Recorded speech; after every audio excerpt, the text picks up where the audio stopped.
Information pratique pour allumer les micros. Ça se situe à gauche le petit bouton à gauche du micro qui permet d'allumer votre micro.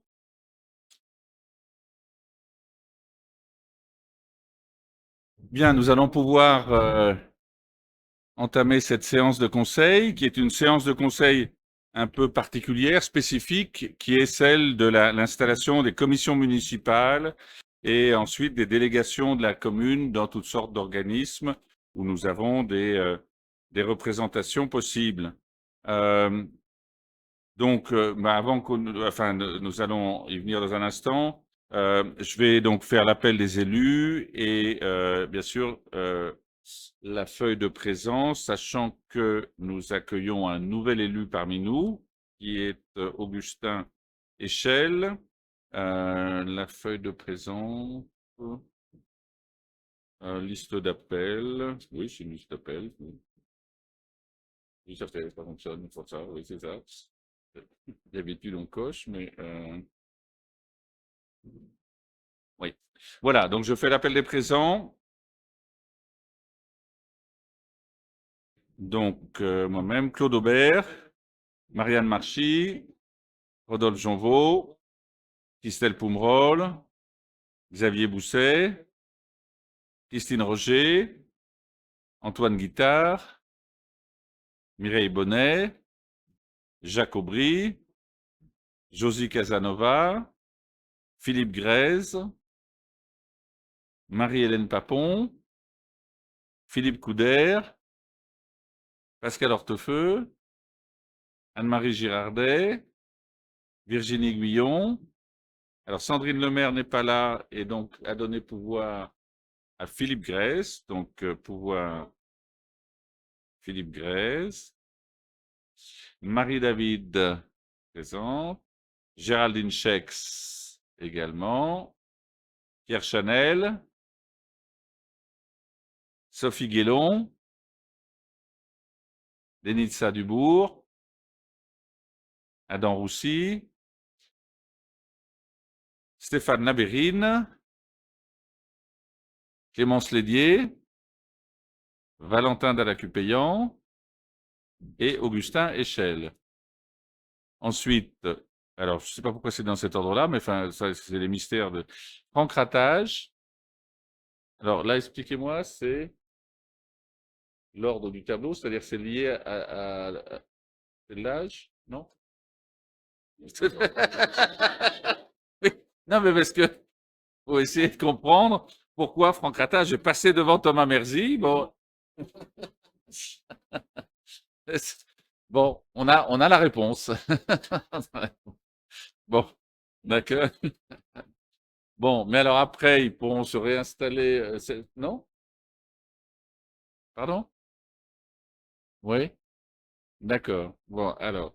Donc, bon, Franck Ratage est présent, est bien présent. Céline Labaune, Thomas Merzy, Julie Chanal et Rémi Pilon.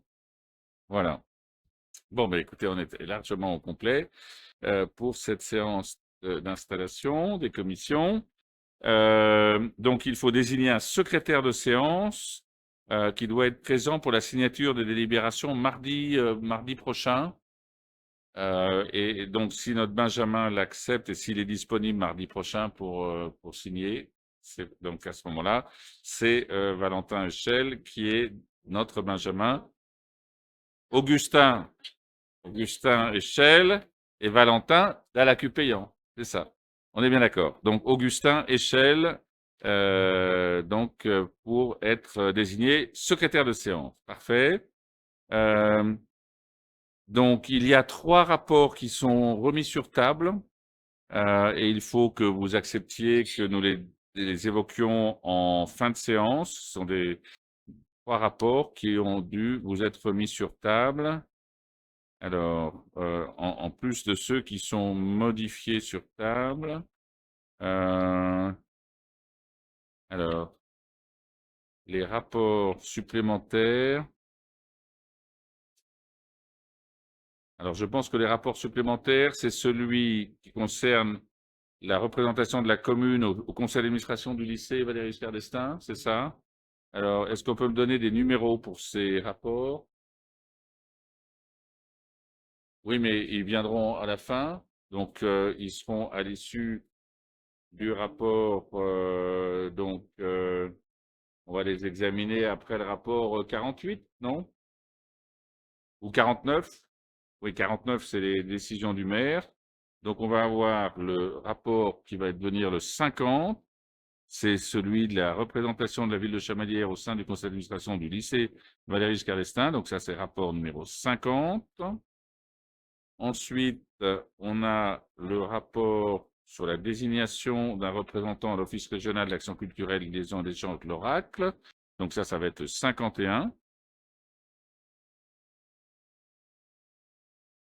Et enfin, le 52, ça sera la représentation de la ville de Chamalières au sein de la commission cybersécurité et d'homologation au règlement général de sécurité, le RGS, et au règlement général sur la protection des données. Donc, il sera le rapport numéro 52.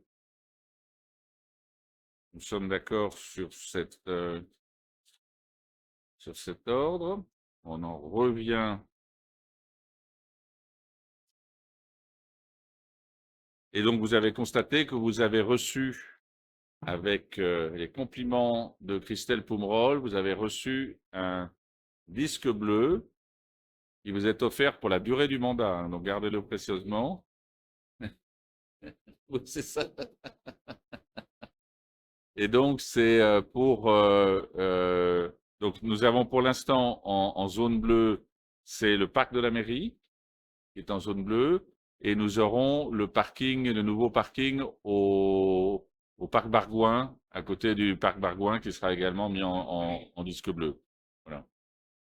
Et peut-être d'autres, mais ça dépendra des travaux de la commission sur le fait de mettre éventuellement d'autres secteurs de stationnement en zone bleue, sachant que c'est un sujet qui peut effectivement être intéressant pour réguler le stationnement sur certains secteurs pour éviter notamment les voitures ventouses. Donc ensuite, nous en venons au rapport. Ah oui, vous avez des rapports modifiés sur table, mais ça sera au fur et à mesure que nous les aborderons. Nous avons le rapport numéro 10 qui est retiré. On va pouvoir commencer avec le rapport numéro 1, qui est l'approbation du PV du conseil municipal du 25 février 2026. Donc,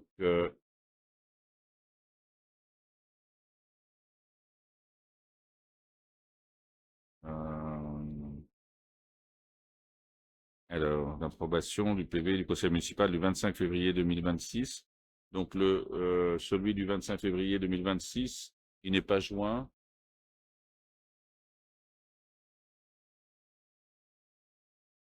Bon, donc on ne l'a pas joint, donc on va éviter autrement de statuer sur celui-là. Donc le rapport numéro 1 est reporté. On vous demandera d'approuver, bien que ça soit effectivement quelque chose qui concerne le dernier mandat, c'est un oubli. Bon, ok, donc on en passe directement au rapport numéro 2, qui est l'approbation du PV du conseil municipal du 20 mars 2026. Qui lui figure bien dans ce dossier qui vous a été envoyé. Y a-t-il des oppositions, des abstentions? Je n'en vois pas, merci. Nous en venons au rapport numéro 3, qui est un rapport général de début de mandat, qui donne, si le conseil municipal en est d'accord, des attributions au maire. Mais là, nous avons modifié certaines choses, c'est-à-dire qu'en fait, on a donc le rapport numéro 3, il est modifié. Il est modifié, non? C'est celui-là? Alors, attendez, où est-ce qu'il est? Ah oui, si, c'est bon. Il est dans ceux qui sont sur table, numéro 4.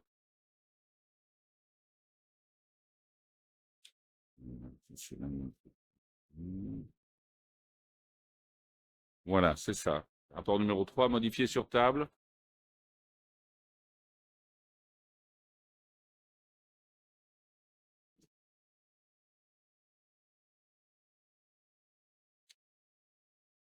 Donc, vous aviez effectivement toutes les dispositions dans le dossier, vous aviez toutes les délégations qui pouvaient, au titre du Code général des collectivités territoriales, qui pouvaient être des délégations du conseil municipal permanentes au maire.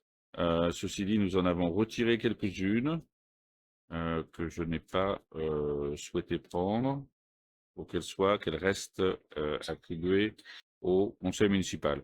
Bon, donc ce que je vais faire, je vais quand même donner lecture de ce rapport, qui est un rapport important, puisqu'il couvre la durée du mandat et un certain nombre de délégations données au maire, et au maire, quel qu'il soit. Donc, ouais, non, non, mais... Bon, donc conformément à l'article L 21-21-29 du CGCT, le conseil municipal règle par ses délibérations les affaires de la commune. Toutefois, dans un objectif d'efficacité de l'action municipale et de rapidité d'intervention, dans le règlement des questions relevant de la gestion quotidienne de la collectivité, le conseil municipal peut déléguer au maire, pour la durée de son mandat, tout ou partie des attributions énumérées à l'article L 21-22 alinéa 22 du Code général des collectivités territoriales. Les compétences ainsi déléguées doivent être limitativement énumérées et précisément définies. Selon les termes de l'article L 21-22 alinéa 23 du CGCT, les décisions prises par le maire en vertu de cette délégation sont soumises aux mêmes règles en termes de publicité et de contrôle de légalité et de recours que celles qui sont applicables aux délibérations du conseil municipal. Par ailleurs, elles peuvent être signées par un adjoint ou un conseiller municipal en application des articles qui sont cités. Enfin, le maire doit rendre compte au conseil municipal de chacune des décisions prises dans ce cadre. Alors, c'est ce qui est à la fin de la séance d'ailleurs d'aujourd'hui. Vous avez, tout à la fin, vous avez des décisions du maire qui sont dans le champ d'application de ces délégations d'attribution. Donc, c'est-à-dire que je peux les prendre entre deux conseils, mais je dois en rendre compte au conseil suivant. En vertu de l'article L 21-22, etc., le conseil municipal a donc la possibilité de déléguer des attributions dans diverses thématiques qui sont les suivantes. Premièrement, d'arrêter et modifier l'affectation des propriétés communales utilisées par les services publics municipaux et de procéder à tous les actes de délimitation des propriétés communales. Deuxièmement, de fixer dans les limites déterminées par le conseil municipal les tarifs des droits de voirie, de stationnement, de dépôt temporaire sur les voies et autres lieux publics, et d'une manière générale les droits prévus au profit de la commune qui n'ont pas un caractère fiscal, ces droits et tarifs pouvant, le cas échéant, faire l'objet de modulations résultant de l'utilisation de procédures dématérialisées. Troisièmement, de procéder dans les limites fixées par le conseil municipal à la réalisation des emprunts destinés au financement des investissements prévus par le budget et aux opérations financières utiles à la gestion des emprunts, y compris les opérations de couverture des risques de taux et de change, ainsi que de prendre les décisions mentionnées au paragraphe 3 de l'article L 1618-2 et au A, petit a, pardon, de l'article L 22-21-5-1, sous réserve des dispositions de l'alinéa C de ce même article et de passer à cet effet les actes nécessaires. Quatrièmement, de prendre toute décision concernant la préparation, la passation, l'exécution et le règlement des marchés et des accords cadres, ainsi que toute décision concernant leurs avenants lorsque les crédits sont inscrits au budget. De décider de la conclusion et de la révision du louage des choses pour une durée n'excédant pas 12 ans. Sixièmement, de passer les contrats d'assurance ainsi que d'accepter les indemnités de sinistres y afférentes. Septièmement, de créer, modifier ou supprimer les règles comptables nécessaires au fonctionnement des services municipaux. Huitièmement, de prononcer la délivrance et la reprise des concessions dans les cimetières. Neuvièmement, d'accepter les dons et legs qui ne sont grevés ni de conditions ni de charges. Dixièmement, de décider l'aliénation de gré à gré de biens mobiliers jusqu'à la valeur de 4 600 €. Onzièmement, de fixer les rémunérations et de régler les frais honoraires des avocats, notaires, huissiers de justice, commissaires de justice et experts. Douzièmement, de fixer dans les limites de l'estimation des services fiscaux des domaines le montant des offres de la commune à notifier aux expropriés et de répondre à leurs demandes. Treizièmement, de décider de la création de classes dans les établissements d'enseignement. Quatorzièmement, de fixer les reprises d'alignement en application d'un document d'urbanisme. Quinzièmement, d'exercer au nom de la commune les droits de préemption définis par le Code de l'urbanisme, que la commune en soit titulaire ou délégataire, de déléguer l'exercice de ces droits à l'occasion de l'aliénation d'un bien selon les dispositions prévues aux articles, etc., ou au premier alinéa de l'article de ce même code, dans les conditions que fixe le conseil municipal. Seizièmement, d'intenter au nom de la commune les actions en justice ou de défendre la commune dans les actions intentées contre elle dans les cas définis par le conseil municipal et de transiger avec les tiers dans la limite de 1 000 € pour les communes de moins de 50 000 habitants et de 5 000 € pour les communes de 50 000 habitants et plus. 17e, de régler les conséquences dommageables des accidents dans lesquels sont impliqués des véhicules municipaux dans la limite fixée par le conseil municipal. 18e, de donner en application de l'article L. 324.1 du Code de l'urbanisme l'avis de la commune préalablement aux opérations menées par un établissement public foncier local. 19e, possibilité de signer la convention prévue par l'avant-dernier alinéa de l'article L. 311.4 du Code de l'urbanisme précisant les conditions dans lesquelles un constructeur participe au coût d'équipement d'une zone d'aménagement concerté et de signer la convention prévue par le troisième alinéa de l'article L. 332.11.2 du même code dans sa rédaction antérieure à la loi numéro 2014-1655 du 29 décembre 2014 de finances rectificatives pour 2014, dont chacun a déjà connaissance et évidemment en connaît les conséquences pour notre commune, précisant les conditions dans lesquelles un propriétaire peut verser la participation pour voirie et réseau. 20e possibilité de réaliser des lignes de trésorerie sur la base d'un montant maximum autorisé par le conseil municipal, et je vous le proposerai tout à l'heure, d'exercer ou de déléguer en application de l'article L. 214.1.1 du Code de l'urbanisme au nom de la commune et dans les conditions fixées par le conseil municipal, le droit de préemption fixé par l'article L. 214.1 du même code. Vous voyez, c'est assez large, hein, tout ça, mais enfin bon. 22e, possibilité d'exercer au nom de la commune le droit de priorité ou de déléguer l'exercice de droit en application des mêmes articles, de prendre les décisions mentionnées aux articles du Code du patrimoine relatives à la réalisation de diagnostics d'archéologie préventive prescrits pour les opérations d'aménagement ou de travaux sur le territoire de la commune et de conclure la convention prévue à l'article L. 123.7 du même code. 24e, possibilité d'autoriser au nom de la commune le renouvellement de l'adhésion aux associations dont elle est membre. 25e, d'exercer au nom de la commune le droit d'expropriation pour cause d'utilité publique prévu au 3e alinéa d'un article du Code rural et de la pêche maritime en vue de l'exécution des travaux nécessaires à la constitution d'aires intermédiaires de stockage de bois dans les zones de montagne. Bon, ça nous concerne moyennement, mais enfin bon. Mais n'oublions pas que nous sommes une commune forestière et nous sommes en zone de montagne puisque l'altitude moyenne de Chamalières est, je crois, supérieure à 400 mètres d'altitude, donc nous sommes classés en zone de montagne. 26e possibilité de demander à tout organisme financeur, dans les conditions fixées par le conseil municipal, l'attribution de subventions. 27e possibilité de procéder dans les limites fixées par le conseil municipal au dépôt des demandes d'autorisation d'urbanisme relatives à la démolition, à la transformation ou à l'édification des biens municipaux. 28e, d'exercer au nom de la commune le droit prévu dans un article 10 de la loi du 31 décembre 1975 relative à la protection des occupations de locaux à usage d'habitation. 29e possibilité d'ouvrir, d'organiser la participation du public par voie électronique prévue au 1 de l'article L. 123.19 du Code de l'environnement. 30e possibilité d'admettre en non-valeur les titres de recettes ou certaines catégories d'entre eux présentés par le comptable public, chacun de ces titres correspondant à une créance irrécouvable d'un montant inférieur à un seuil fixé par délibération du conseil municipal, qui ne peut être supérieur à un seuil fixé lui-même par décret. Voilà. Ce même décret précise les modalités suivant lesquelles le maire rend compte au conseil municipal de l'exercice de cette délégation. 31e possibilité d'autoriser les mandats spéciaux que les membres du conseil municipal peuvent être amenés à exercer dans le cadre de leurs fonctions, ainsi que le remboursement des frais afférents prévus à l'article L. 21-23-18 du présent code. En cas d'empêchement du maire, les décisions relatives aux matières déléguées seront prises par le premier adjoint, conformément à l'article L. 21-22-17 du CGCT. Les décisions prises en application de ces délégations peuvent être signées par un adjoint, un conseiller municipal ou le directeur général et ses adjoints ou chef de service ayant reçu délégation du maire en application d'un certain nombre d'articles du Code général des collectivités territoriales. Les décisions prises par le maire, en vertu de l'article L. 21-22, alinéa 22 du CGCT, sont soumises aux mêmes règles que celles qui sont applicables aux délibérations du conseil municipal portant sur les mêmes sujets. En fonction de quoi? Il est proposé au conseil municipal d'adopter les dispositions suivantes. Donc, vous pouvez reprendre, au fur et à mesure, vous pouvez reprendre ce qui étaient les possibilités qui m'étaient données, et vous verrez que je n'ai pas pris l'ensemble de ces possibilités, ou en tout cas en fixant des limites. Donc, sur le plan financier, de fixer des tarifs venant compléter les grilles tarifaires validées par l'Assemblée délibérante. Donc, c'est le conseil municipal qui reste maître de fixer les tarifs.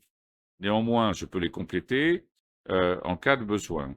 Procéder dans les limites des crédits inscrits au budget provisionnel à la réalisation des emprunts destinés au financement des investissements prévus par le budget et aux opérations financières utiles à la gestion des emprunts, y compris les opérations de couverture de risque, etc., sous réserve des dispositions. Bon, bref, voilà. Ça, c'est pour dans la limite des crédits inscrits au budget prévisionnel, la réalisation des emprunts en cas de besoin. D'accepter les dons et legs qui ne sont grévés ni de conditions ni de charges. Créer, modifier ou supprimer les régies comptables nécessaires au fonctionnement des services municipaux.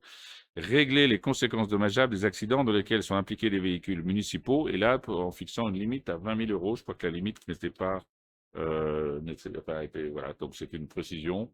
Donc c'est dans la limite de 20 000 euros pour fixer un plafond ici sur ces conséquences dommageables. Au-delà de 20 000 euros, ça relèvera de décision du conseil municipal lui-même. Les lignes de trésorerie, sur la base d'un montant maximum de 1 million d'euros. Là aussi, c'est à nous de fixer une règle. Et donc, je vous propose que cette délégation ne puisse s'appliquer qu'à un montant maximum de 1 million d'euros de ligne de trésorerie. De demander à tout organisme financeur, dans les conditions fixées par le conseil municipal, l'attribution de subventions. Bon, ça, c'est pas très compliqué, de toute façon, mais en règle générale, nous devons, enfin, moi je considère qu'on sollicite le conseil municipal pour les demandes de subventions.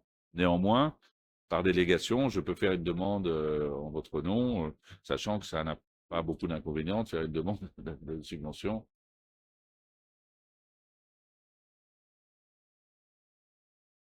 Oui, c'est ça, c'est ça. Et en fait, bon, c'est mieux quand ça passe en conseil. Enfin, il vaut mieux que ça soit sorti d'une délibération de conseil.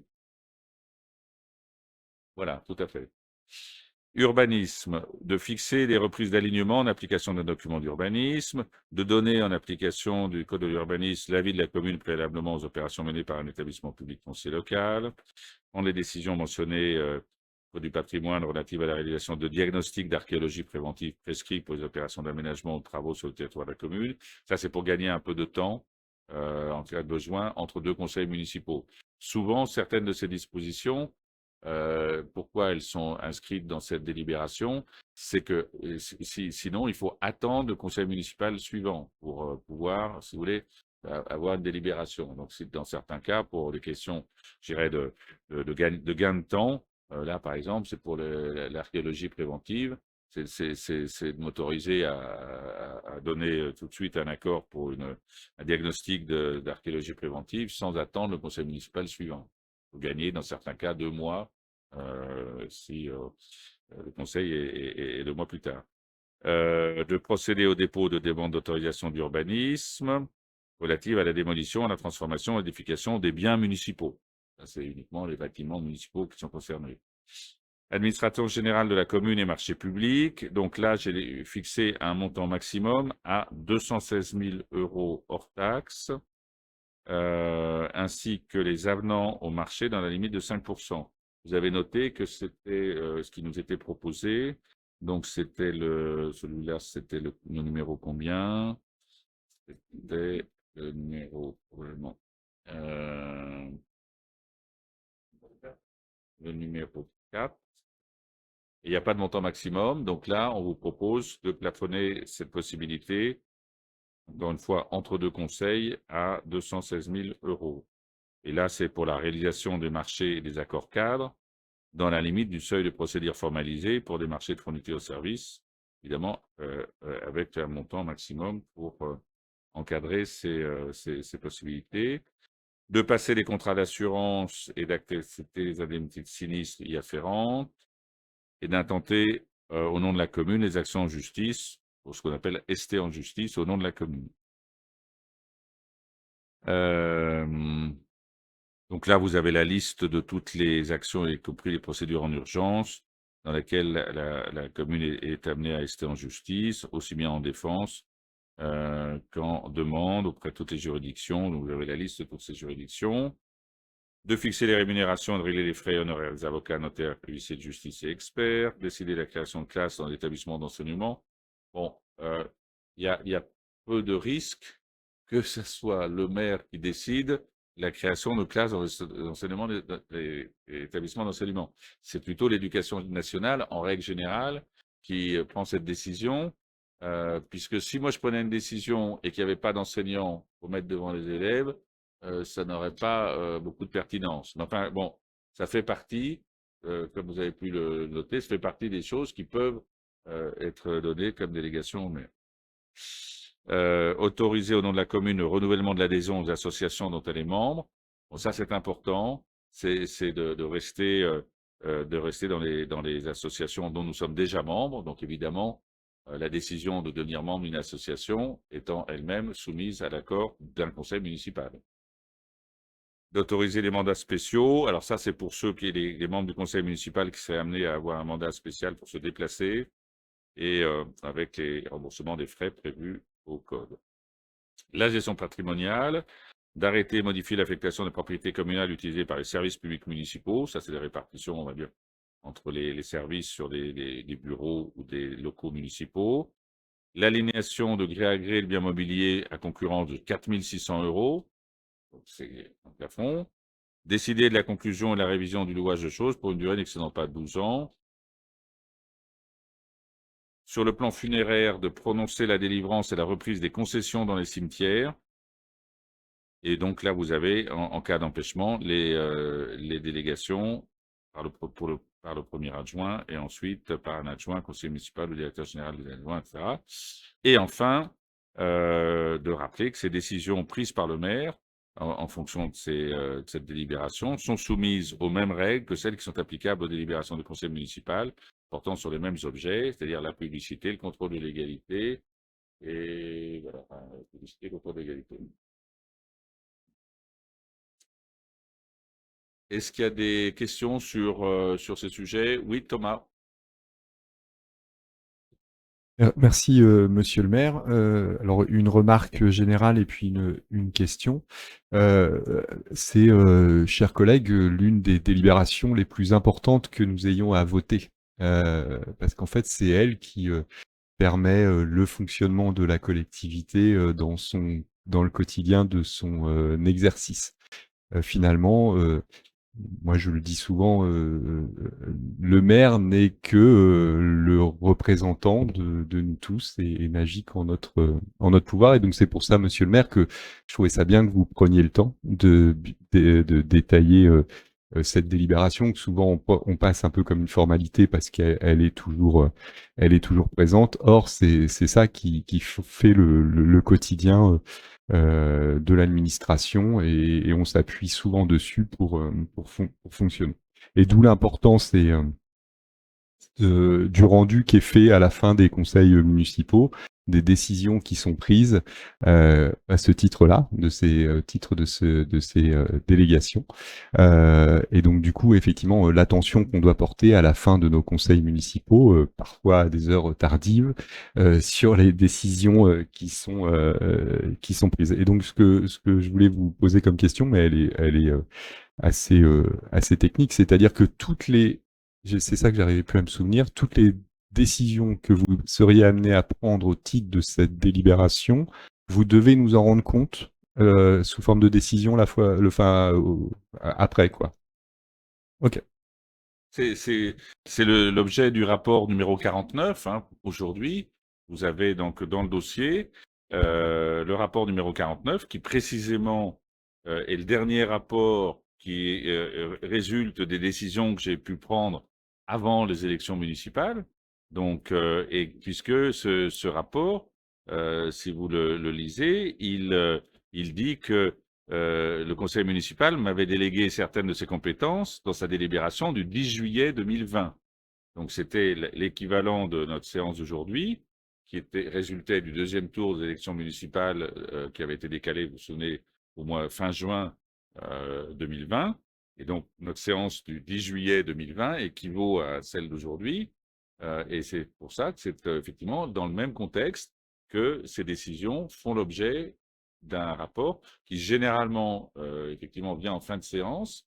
Et donc, Thomas Merci a raison d'attirer votre attention sur le fait qu'il faut rester attentif jusqu'au bout des séances de conseil et, et que, bon, si on peut éviter qu'elle soit à une heure trop tardive pour la partie qui concerne ce rapport, ça permet de rester extrêmement attentif et vigilant jusqu'au bout de nos séances. Mais effectivement, c'est exactement ça. Donc, ça sera dans le cadre de cette délibération que nous allons soumettre au vote que viendra au fur et à mesure l'information donnée à chaque séance de conseil sur les décisions que j'ai été amené à prendre pendant l'interstice entre deux séances de conseil municipal. Merci Thomas d'avoir rappelé cet aspect important des choses. Oui, Monsieur Pilon.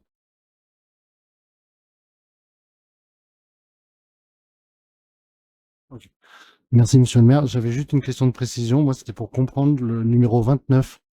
Donc, c'est un article que vous ne prenez pas. Je voulais juste le comprendre parce que c'est juste pour précision. Je voulais le comprendre. Merci.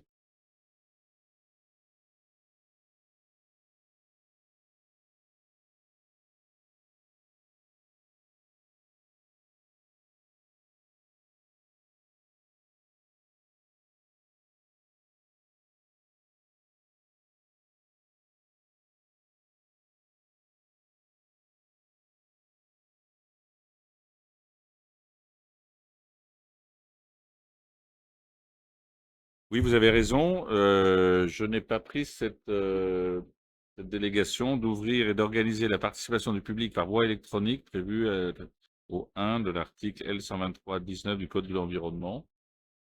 Donc, ça sera le conseil municipal qui devra en décider. Donc, je ne pourrais pas le faire sans que ça passe en conseil municipal. En fait, j'ai bien compris le principe que vous ne l'appreniez pas, mais en fait, c'était juste pour comprendre à quoi cela correspond. Oui, une C'est bonne tout. question. C'est une bonne question. Alors, je renvoie chacun à la connaissance précise du fameux article 1, enfin du chapitre 1 de l'article L123-19 du Code de l'environnement. Donc, que nous n'avons pas forcément tous connaissance, mais d'accord. Donc, c'est l'organisation d'un référendum local sur des questions qui relèvent de l'environnement par voie électronique. Enfin, une consultation à l'échelon municipal sur des questions qui relèvent de l'évaluation environnementale. Voilà. Donc, si tel était le cas, je vous le proposerai en conseil municipal. Je ne pourrais pas prendre l'initiative par délégation du conseil. Mais effectivement, bravo et merci d'avoir vérifié ce point-là. Et c'est pour ça peut-être que j'ai dit que je ne me sentais pas la vocation d'avoir une délégation permanente pour organiser ce type de consultation, qu'il valait mieux que ça reste une délibération du conseil. Voilà. Donc, s'il n'y a pas d'autres questions, et donc je vais vous demander de bien vouloir en délibérer. Y a-t-il des oppositions? Y a-t-il des abstentions? Je n'en vois pas. Je vous remercie beaucoup parce qu'effectivement, c'est une délégation d'attribution importante qui est valable pour la durée du mandat. Et donc, il était opportun qu'on prenne le temps de regarder toute l'étendue des domaines de délégation qui sont ainsi donnés pour la période intercalaire entre deux séances de conseil municipal. Ensuite, nous en venons au rapport numéro 4, qui concerne les indemnités des élus. Là aussi, c'est un élément quand même important de début de mandat pour que les règles soient bien connues et fixées. Donc, le rapport numéro 4. Alors, vous avez une version qui a été également donnée sur table, hein. Alors, là, je vais aussi rentrer dans le détail, parce que c'est quand même important que tout le monde soit conscient des règles qui s'appliquent sur la fixation de ces indemnités. Donc, je rappelle aux membres du conseil municipal que les fonctions électives sont gratuites. Toutefois, les fonctions de maire, d'adjoint au maire peuvent donner lieu au versement d'indemnités de fonction destinées à compenser les frais que les élus engagent au service de leurs concitoyens.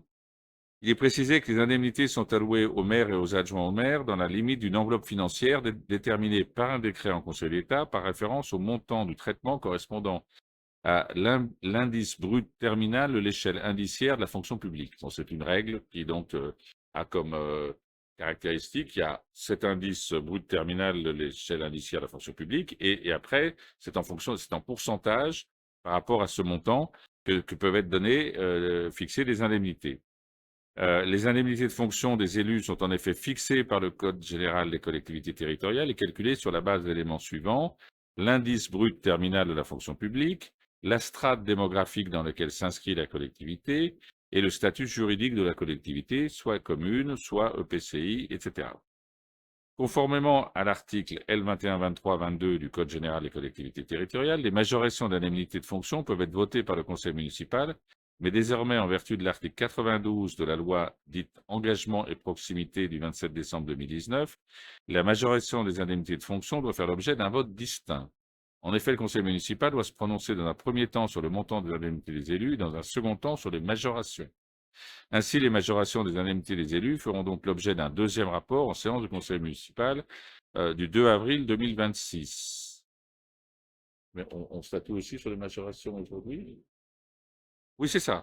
Donc, c'est un deuxième rapport, c'est ça. Par ailleurs, dans les communes de moins de 100 000 habitants, le conseil municipal peut voter l'indemnisation d'un ou plusieurs conseillers municipaux au titre d'une délégation de fonction. Il faut savoir que dans les communes de plus de 100 000 habitants, tous les conseillers municipaux perçoivent une indemnité. L'indemnité de conseiller délégué doit alors répondre à deux critères. Elle ne peut être supérieure à celle du maire et des adjoints, et elle doit s'inscrire dans l'enveloppe globale des indemnités maximales susceptibles d'être allouées aux maires et aux adjoints. Donc, ce n'est pas quelque chose qui vient en surplus, c'est quelque chose qui est à l'intérieur de l'enveloppe globale. Considérant le fait que la commune de Chamalières appartient à la strate de 10 000 à 19 999 habitants, je vous indique que les possibilités ouvertes par la réglementation en termes d'indemnité de fonction pour le maire et les adjoints de notre strate de population sont les suivantes. Pour l'indemnité du maire, l'indemnité brute mensuelle maximale du maire peut s'élever à 67,6% du traitement brut correspondant à l'indice terminal de la fonction publique territoriale. L'indemnité brute mensuelle maximale pour les adjoints est à 28,6% de cet indice terminal de la fonction publique territoriale. L'application stricte de ces montants maximaux conduit à déterminer l'enveloppe annuelle maximale des indemnités brutes des élus, qui peut donc s'élever pour une ville comme la nôtre à 160 310,28 €. En outre, l'octroi d'indemnités aux adjoints et aux conseillers délégués est toujours subordonné à l'exercice effectif du mandat, ce qui suppose qu'ils aient reçu une délégation du maire sous la forme d'un arrêté exécutoire. Compte tenu de ce qui précède, il est proposé au conseil municipal de valider l'attribution des indemnités de fonction du maire, adjoint et conseiller délégué de la commune, en tenant compte bien sûr de la référence à l'indice terminal, selon les modalités suivantes. Et là, j'attire votre attention parce que c'est important pour que chacun ait compréhension des possibilités qui nous sont offertes et du choix qui est un choix politique qui est celui de la commune. Donc, le maire, indemnité égale à 55% de l'indice brut terminal de la fonction publique. Vous avez noté que la possibilité maximum était de 67,6%.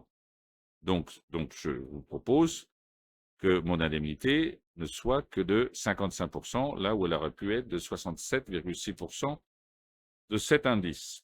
Ensuite, pour les adjoints, une indemnité égale à 21% de l'indice brut terminal de la fonction publique, là où nous aurions pu être à 28,6%.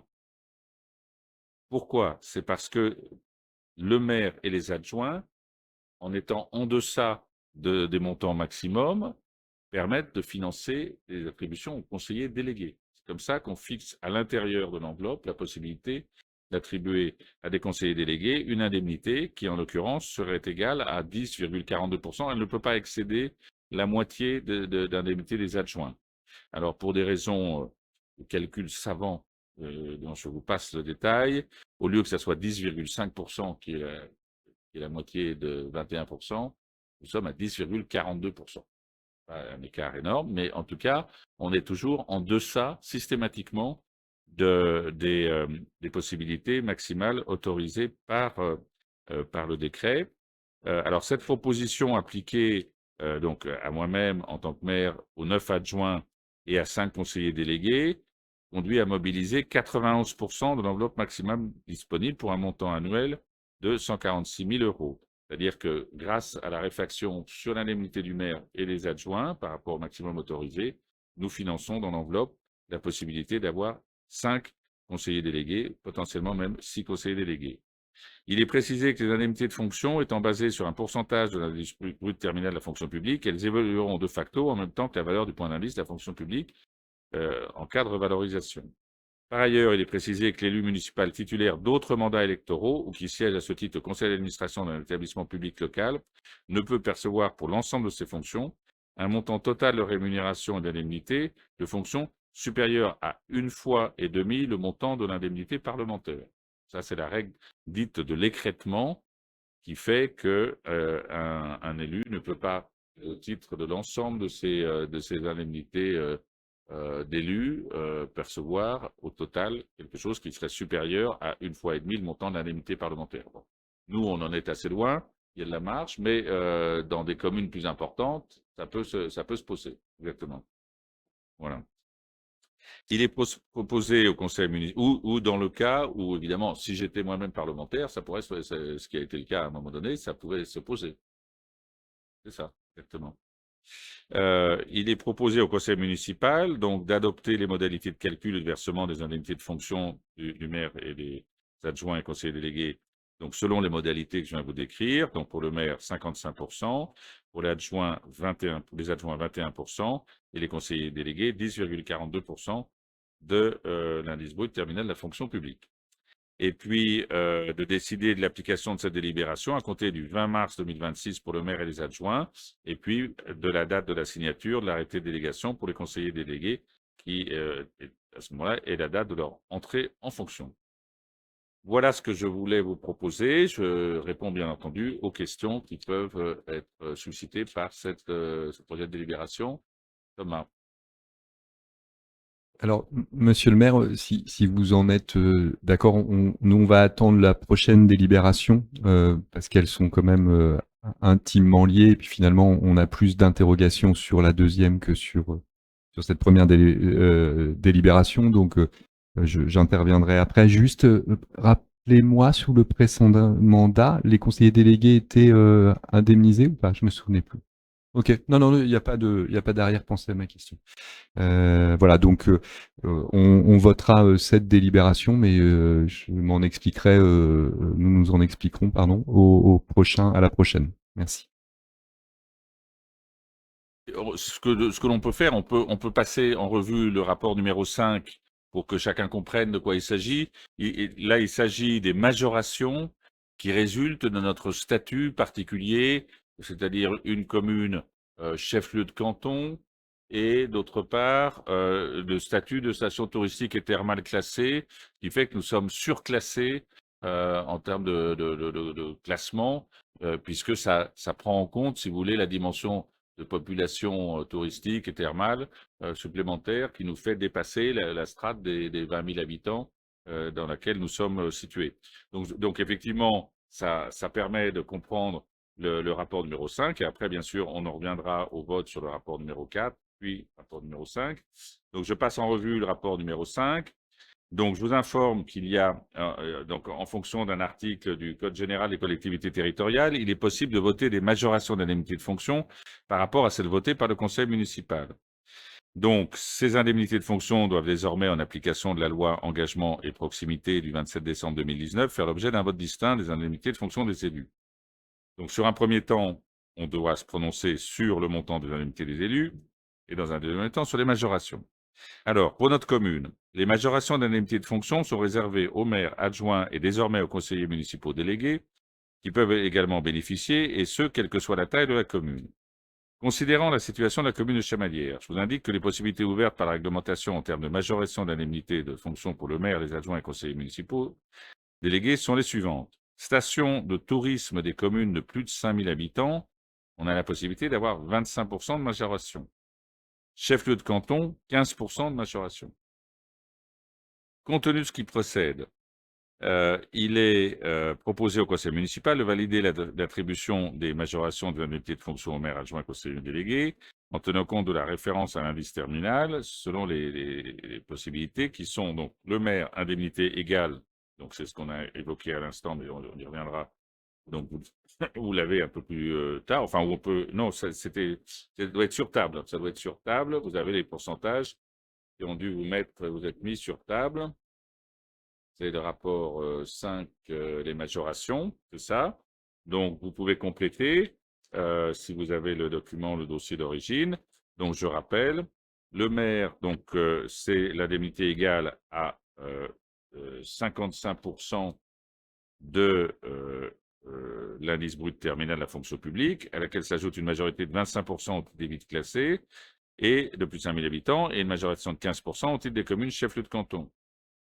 Les adjoints, indemnité égale à 21%, avec les deux majorations en question. Conseiller délégué, donc 10,42% de l'indice brut terminal, avec les deux majorations. Les indemnités de fonction étant basées sur un pourcentage de l'indice brut terminal de la fonction publique, elles évolueront de facto en même temps que la valeur du point d'indice de la fonction publique. Voilà. Donc, il vous est proposé d'appliquer ensuite ces majorations au montant, enfin au pourcentage en montant de ce qui vient de vous être indiqué, donc 55%, 21% et 10,42%. Voilà, donc c'est l'explication des deux délibérations, et j'en reviens à la première, et je vous redonne la parole, Thomas, si vous la souhaitez. Oui, merci, merci monsieur le maire.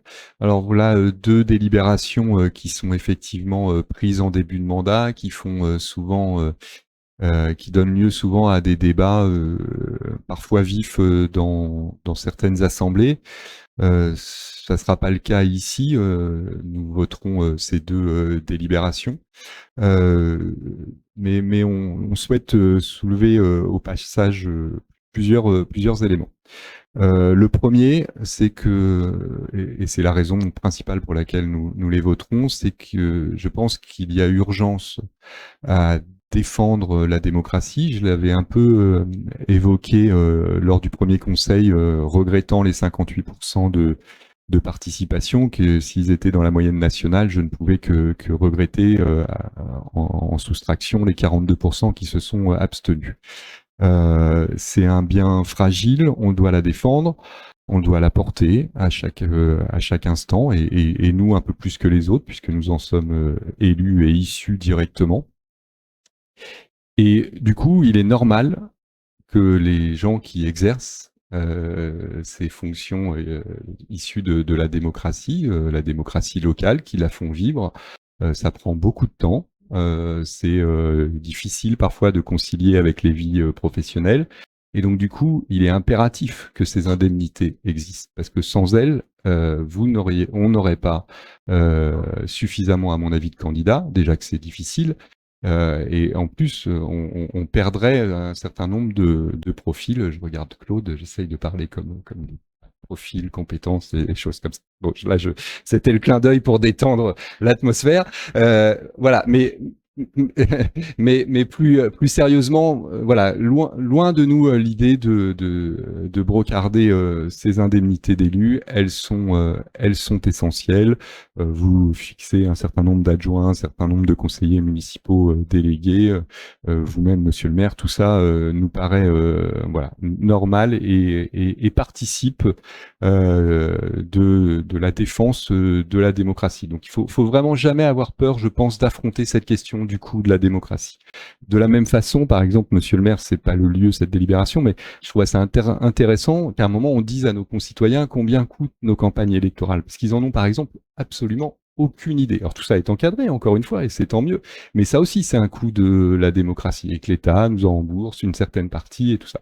Tout ça participe, de mon point de vue, du même ensemble. Et donc, je profite de cette délibération pour l'évoquer. Maintenant, j'en viens à cette répartition, et c'est là où je suis un tout petit peu plus interrogatif de la majoration du fait qu'on soit une commune touristique et thermale. Encore une fois, nous ne voulons pas remettre en cause à aucun moment ces indemnités d'élus, et ni même, pour être honnête, la majoration qui fait le montant de vos indemnités. Les sommes que ça donne au final, voilà, je sais la réalité du travail quand il est fait dans une commune de 17 000 habitants. C'est vraiment, il faut que nos concitoyens le sachent, c'est vraiment un temps plein pour le maire et pour les adjoints, c'est à minima forcément au moins une journée minimum par semaine, si ça veut être fait correctement. Plus. Je dis c'est à minima. Et donc c'est pour ça que j'insiste, ce n'est pas une remise en cause ni de l'indemnité ni du montant de l'indemnité. Par contre, le fait d'utiliser ce classement thermal, moi, m'interroge plus, parce que quel est en fait l'impact sur la commune finalement, c'est ça la question, l'impact sur la commune et sur le fonctionnement des services municipaux, et donc de vous, mesdames et messieurs les adjoints, les conseillers délégués et monsieur le maire. Quand on sait que finalement le thermalisme est sur la commune, donc monsieur le maire évoquait le tourisme, c'est si je me trompe pas, c'est 2 hôtels sur Chamalières et c'est environ une petite centaine de logements touristiques à la location. Donc il y a le casino, mais alors oui, bah, il te rapporte aussi. Bon, il te fait un peu de travail. Non, mais la question, c'est celle du travail. Tu as raison, Claude. Et donc du coup, c'est cette majoration de 25% à ce titre-là qui nous surprend un peu plus. Et donc voilà, si peut-être que j'oublie des choses sur le thermalisme. Et encore une fois, je le redis, ce n'est pas une remise en cause du montant. Ça, c'est la première chose. Alors là, monsieur le maire, j'en viens, mais c'est vous qui m'avez donné l'argument, je l'avais pas. Dans le précédent mandat, on avait hésité, je me souviens très bien, à mentionner le montant des indemnités des autres élus du fait d'autres fonctions dans d'autres collectivités. Vous aviez arbitré en disant je ne souhaite afficher que les montants des indemnités qui dépendent de ma fonction de chamalière, de maire et de conseiller, de conseiller communautaire. Et donc de vice-président pour vous. Et finalement, je crois qu'à la fin, il n'y avait même plus le montant des indemnités pour la métropole, mais peu importe. Et j'avais finalement, j'avais dit oui, et là, quand je relisais la délibération, alors cette fois-ci la numéro 4, quand vous mentionnez la notion d'écrêtement, je trouverais ça finalement, et toujours dans cette question de transparence de la vie politique, du coût de la démocratie, d'une forme de pédagogie qu'on se doit d'avoir, qu'on rementionne au moment des délibérations, on l'a voté je crois le 20 février, dans lequel vous mentionnez le montant global des indemnités pour chacun des élus, parce que tout ça est très transparent.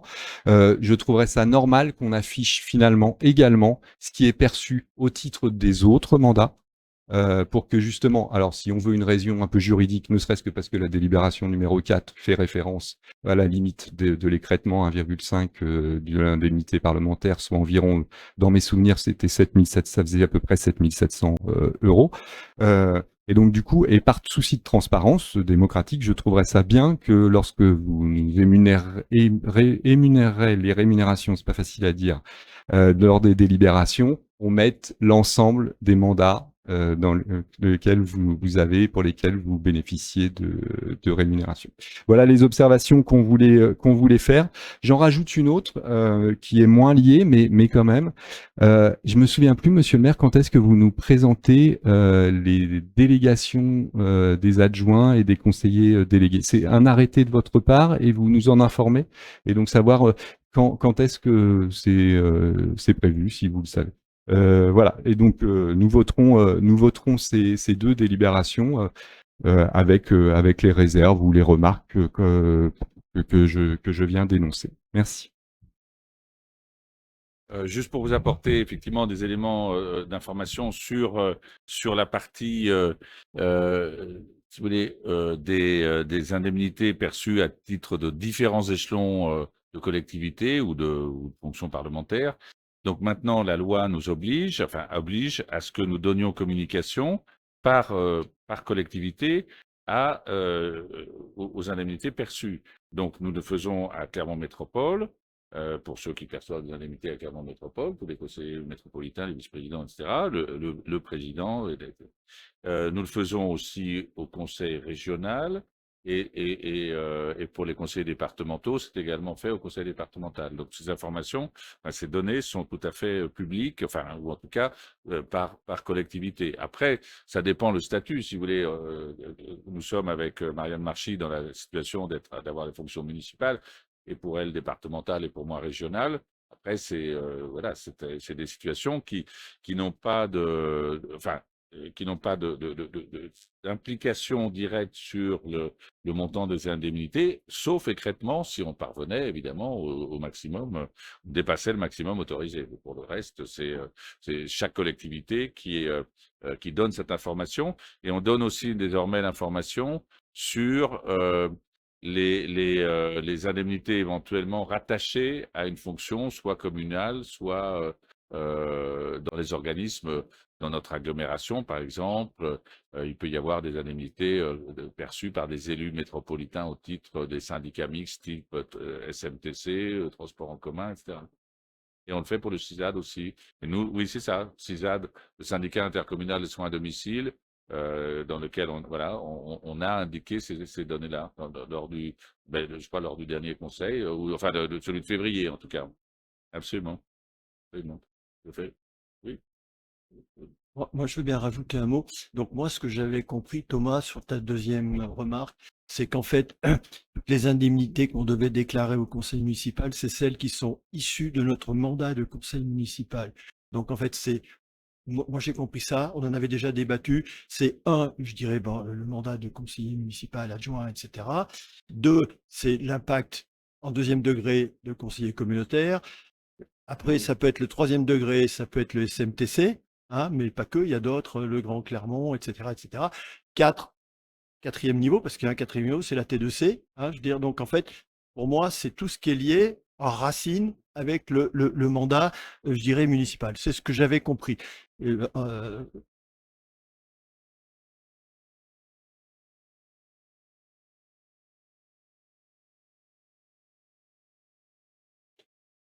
Oui, alors il y a la règle et puis il y a ce que demande Thomas. Voilà. Voilà. Et deuxième point, Thomas, tu nous disais, bon, la majoration, pendant que tu t'es exprimé, je réfléchissais, bon, tu me dis, il y a 2 hôtels, 3 hôtels. Non, non. Pour moi, il y a le casino, il y a le thermalisme, il y a une station thermale. Accessoirement, il y a entre 800, 900 et 1000 euros de recettes par an. Donc, il faut aussi l'intégrer, hein, je veux dire. Donc, pour les jeunes, enfin, pour les nouveaux élus, je dirais, il faut savoir qu'on touche à peu près du casino de Roya environ 900 000 euros par an. Donc, par rapport à un budget de 20 millions d'euros, c'est juste énorme. Voilà. Donc, et puis c'est du travail. Je pense, par exemple, à Pascal Hortefeux qui s'occupe pas mal de thermalisme. Je dirais, il y a des réunions, faut y aller, etc., etc. Voilà. Donc, un petit peu des points de remarque, hein, par rapport à Chamonix. Merci. Et alors, je vais donner les délégations des adjoints. Donc, Claude Aubert, premier adjoint en charge des relations avec Clermont-Auvergne Métropole, suivi des grands projets, gestion des ressources humaines, évaluation et pilotage de l'efficience des actions municipales. Peut-être qu'on peut faire des copies, des photocopies et de cette, et comme ça vous en aurez, oui, comme ça sera plus simple. Comme ça vous évite d'avoir à noter. Marianne Marchi, deuxième adjointe en charge de l'action sociale, de la vie associative en dehors des sports, de la solidarité, de l'emploi, de l'accessibilité et de l'animation et des actions pour les aînés. Rodolphe Jonvaux, troisième adjoint en charge des finances, des sports, des services à la population, état civil, cimetière et également en charge de l'urbanisme. Christelle Poumrol, quatrième adjointe en charge de la circulation, du stationnement, des politiques de mobilité et de relations avec le SMTC. Xavier Bousset, cinquième adjoint en charge de la sécurité, prévention, santé, loisirs et jeunesse. Christine Roger, sixième adjointe en charge de la culture, de l'habitat, du logement et avec la responsabilité tourisme et thermalisme. Antoine Guittard, septième adjoint démocratie participative et de proximité, c'est-à-dire les CESM et les comités de quartier, les relations avec les usagers, la communication et les animations. Mireille Bonnet, 8e adjointe, en charge de la petite enfance, de la vie scolaire, de l'éducation, suivi du label Ville Amie des enfants et animation du réseau francophone Ville Amie des aînés. Jacques Aubry, 9e adjoint, en charge des travaux, de la gestion de l'eau et des arbres, des espaces verts, de la propreté de l'espace public, de la voirie et des relations avec les pôles de proximité de la métropole. Voilà les délégations des adjoints. Pour les conseillers délégués, les arrêtés ne sont pas pris, donc j'en vous donnerai communication lors du prochain conseil. Voilà. Est-ce qu'il y a d'autres questions que l'on ne voit pas? Donc je vais pouvoir mettre aux voix désormais les rapports numéro 4, puis le rapport numéro 5. Donc le rapport numéro 4, qui fixe les indemnités des élus dans les pourcentages dont je vous ai donné connaissance tout à l'heure. Donc on est sur donc les différents chiffres que vous avez. Donc le maire, 55% de l'indice brut et non pas 67%. Les adjoints, 21% au lieu de 28 maximum. Et les conseillers délégués, 10,42%. Y a-t-il des oppositions? Des abstentions? Je n'en vois pas. Ensuite, on passe au rapport numéro 5, donc c'est les fameuses majorations sur lesquelles on a eu donc, des échanges. Donc les majorations s'appliquent à hauteur de 15% et de 25% en fonction des deux critères. Le statut de chef-lieu de canton d'une part et le statut de ville classée station de tourisme d'autre part. Est-ce qu'il y a des oppositions sur ces majorations? Des abstentions? Je n'en vois pas, je vous remercie. On en vient au rapport numéro 6. Alors, c'est la création et la constitution des commissions municipales thématiques. Voilà, donc vous avez, parce qu'au départ, quand le dossier vous a été envoyé, en fait, on avait repris, enfin, a été repris dans le dossier les précédentes répartitions des commissions. On a souhaité, oui, vous pouvez faire passer les délégations. Voilà. Entre-temps, on a travaillé sur le passage c'est pour, alors évidemment, ça concerne les nouveaux élus, mais ça concerne les anciens élus aussi. C'est-à-dire auparavant, on avait 6 commissions, plus la commission des finances. 6 commissions, ben, ça fait beaucoup de réunions de commissions. Donc, on a souhaité essayer de réduire le nombre de commissions et on a trouvé un moyen de passer de 6 à 5 commissions thématiques. Et a priori, je pense que c'est plutôt une chose qui permet de réduire un tout petit peu le nombre de réunions de commission par définition et de répartir les thématiques dans des commissions qui sont donc désormais donc qui vous sont proposées. Et je crois que nous avons bien sûr communiqué cette nouvelle répartition des commissions aux deux groupes représentés au conseil municipal. Donc la commission A va s'occuper du cadre de vie, développement durable, espace vert, attractivité économique et commerce. La commission B, action sociale, solidarité, vie associative, sport, accessibilité et numérique, communication et animation. La commission C, urbanisme, habitat, logement, équipement, travaux, voirie, propreté, circulation, stationnement. Alors, je devrais préciser effectivement au fur et à mesure. Pour la commission A, les élus référents sont Claude Aubert, Pierre Chanel et Marie David. Pour la commission B, les élus référents sont Marianne Marchy, Rodolphe Jonvaux, Antoine Guittard et Sandrine Lemaire. Pour la commission C, les élus référents sont Christelle Poumrol, Rodolphe Jonvaux, Jacques Aubry et Antoine Guittard. La commission D, petite enfance, vie scolaire, éducation, jeunesse, prévention, santé, sécurité. Élus référents Mireille Bonnet, Xavier Bousset et Stéphane Labirine. Champ de compétences, donc les sujets qui viennent d'être évoqués. Commission E, culture, thermalisme, tourisme, action humanitaire et européenne, internationale et démocratie participative, ainsi que l'action mémorielle. Avec comme élus référents Christine Roger, Antoine Guittard, Pascal Hortefeux et Philippe Couder. Enfin, la commission F, mais ça c'est la commission finance, qui a une composition particulière, c'est la commission transversale. et qui est constituée, la commission des finances. Donc là, je n'ai pas la composition de la commission des finances, si ce n'est peut-être que... Voilà, c'est la dernière page.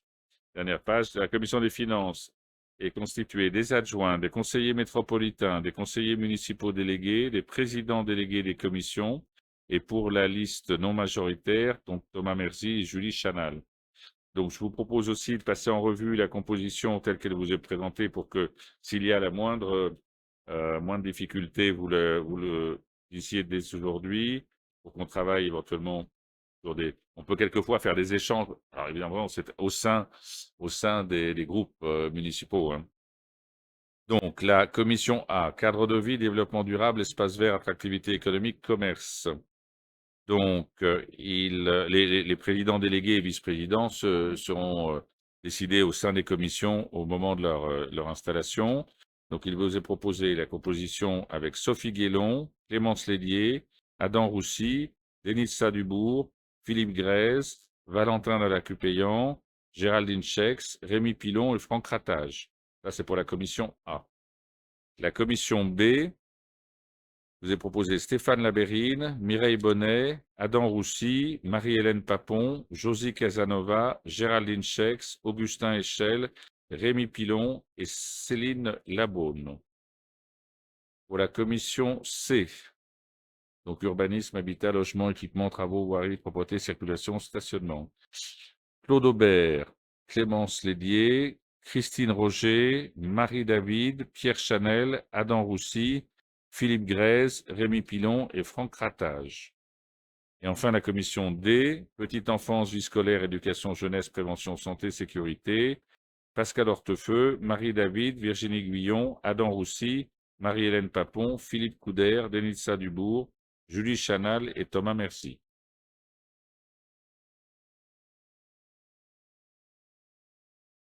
Et la commission E, pardon, oui, bien sûr, il reste la commission E, culture, thermalisme, tourisme, action humanitaire européenne, internationale, démocratie participative, action mémorielle. Donc Stéphane Labérine, Clémence Lédier, Mireille Bonnet, Virginie Guillon, Anne-Marie Girardet, Josie Casanova, Valentin Dallacupéan, Thomas Merzy, Julie Chanal. Donc vous pouvez être membre de 2 commissions maximum, c'est ça, je crois, sauf peut-être au sein de l'autre groupe municipal, où là, éventuellement, vous êtes amené à être dans plus de 2 commissions. Et encore, non, je crois que Franck Ratage est dans 2 commissions. Excusez-moi. Rémi Pilon aussi. Céline Labaune. Excusez-moi, monsieur le maire. Oui. Alors, il se peut que, donc, comme vous l'avez rappelé, on a échangé Oui. pour donner les noms, donc il se peut tout à fait que ce soit moi qui ai commis une erreur, mais dans la commission E, pour nous, c'était Céline Labaune et Julie Chanal et pas moi. Ok. Voilà, je suis désolé si c'est moi qui ai fait la faute. Ok, c'est effectivement important de rectifier dès aujourd'hui. D'accord. Sachant qu'à la commission des finances, c'est vous-même, Thomas, et Julie Chanal à la commission des finances. D'accord. Ok, donc tout le monde a pris note de son rattachement à l'une de ces 5 commissions.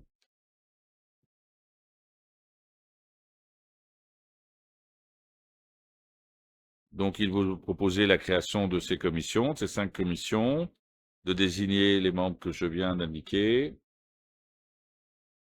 et donc d'en prendre acte.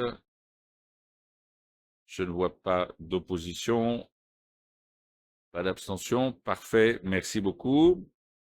Je rappelle aussi que sur les moments où les commissions se réunissent, ça sera évidemment au moment où les commissions seront installées, que vous choisissiez les jours qui semblent, les jours et les horaires. En général, on est sur des horaires de fin de journée en fonction des contraintes professionnelles ou des contraintes personnelles des uns ou des autres. Donc ça sera chaque commission de décider si vous vous réunissez tel jour de la semaine à tel horaire. Il n'y a pas de point de vue-là, il n'y a pas de règles particulières. Simplement, il faut s'assurer que la salle du conseil ou en version salle de commission soit disponible et que les services fasse les réservations nécessaires pour cela. La mairie restant ouverte le soir pour permettre la tenue des commissions. Oui, Anne-Marie. Merci, monsieur le maire. Je me posais la question, dans le tableau, j'apparais aux côtés des élus référents, Mireille Bonnet, Xavier Bousset et Stéphane Labérine. Mais par contre, dans le texte, je n'y suis pas. Pour quelle commission? Pour la commission D. Pour la commission D. Moi, je vous ai en élu référent, oui. Mais oui, dans le tableau, mais pas dans le... D'accord. Ouais. Mais ça, c'est le. Alors, d'accord. Dans ce qui a été. Donc là, ça a été pour la commission. Vous disiez pour la commission D. D. Voilà, d'accord. Donc, il manque effectivement Anne-Marie Girardet comme élu référent. Oui, exact. D'accord. Merci, monsieur le maire. On le complète. Oui, moi, je l'ai sur le tableau, mais ça n'a pas été reporté là. Absolument. Parfait. Bien, donc je considère que ces commissions sont désormais installées, vont pouvoir se mettre au travail. Nous en venons au rapport numéro 7, c'est l'élection des membres de la commission d'appel d'offres. Alors, pour toutes les désignations que nous allons faire à partir de maintenant, il faut que vous nous autorisiez à faire un vote à main levée, sauf avis contraire.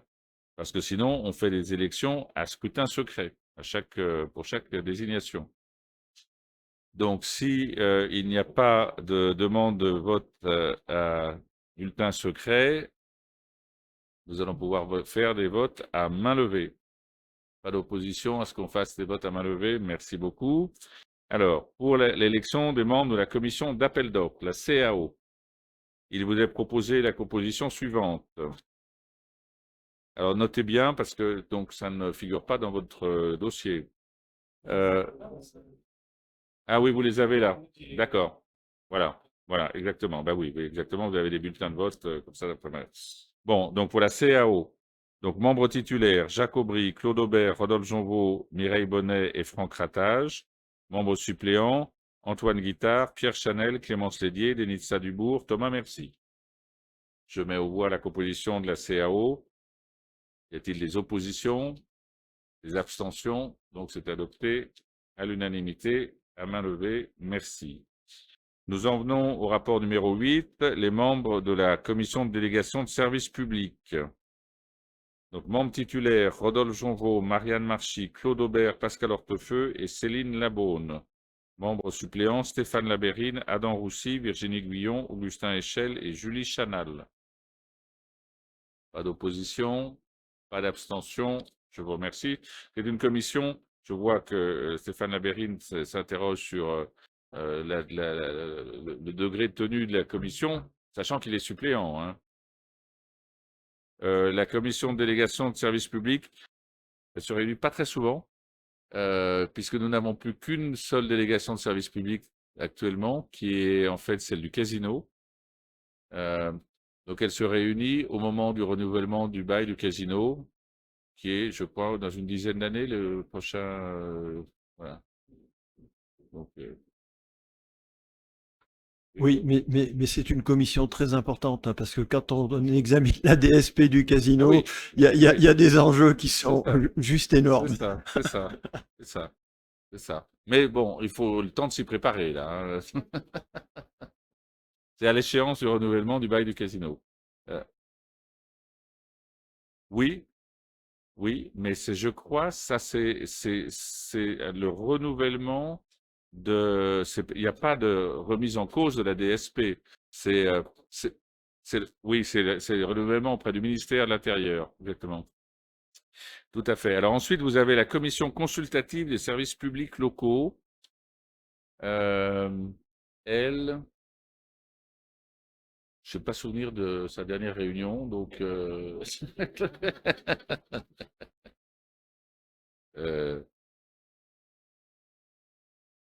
pardon? De 2015, la dernière fois?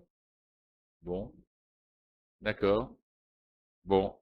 Donc vous la notez dans votre agenda quand même.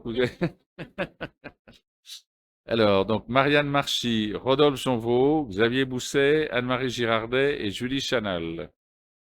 Y a-t-il des oppositions, des abstentions? Merci. Ensuite, on en vient alors au comité syndical du CISAD. Oui, donc le rapport numéro 10 a été retiré. C'est la désignation des membres de la commission communale, d'ailleurs il manque un E, des impôts des impôts directs. En fait, c'est une commission qui se réunit avec sous l'égide de l'administration des impôts. Et en fait, il y a des personnes qui sont désignées par tirage au sort, je crois, des administrés, des contribuables qui sont désignés par tirage au sort. Oui, bon. Donc, on va retravailler sur le sujet pour vous proposer une liste. Le rapport numéro 11, donc là, c'est les représentations de la ville de Chamalières au sein du comité syndical du CISAD, du syndicat intercommunal de soins à domicile Chamalières-Roya, dont la composition a changé depuis le précédent mandat, puisque les statuts ont été modifiés. Vous vous souvenez que nous avons délibéré en conseil municipal pour modifier les statuts, puisque les statuts précédents prévoyaient 3 membres pour la commune de Chamalières et 3 membres pour la commune de Roya, depuis la création du CISAD, en fait.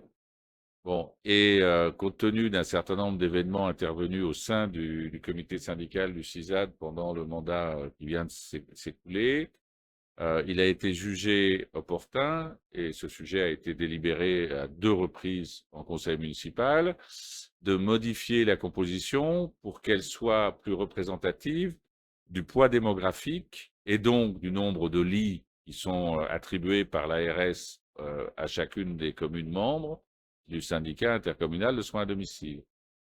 Et donc, cette règle, enfin, la règle de représentation démographique, du poids démographique et donc du nombre de lits, a permis de modifier les statuts.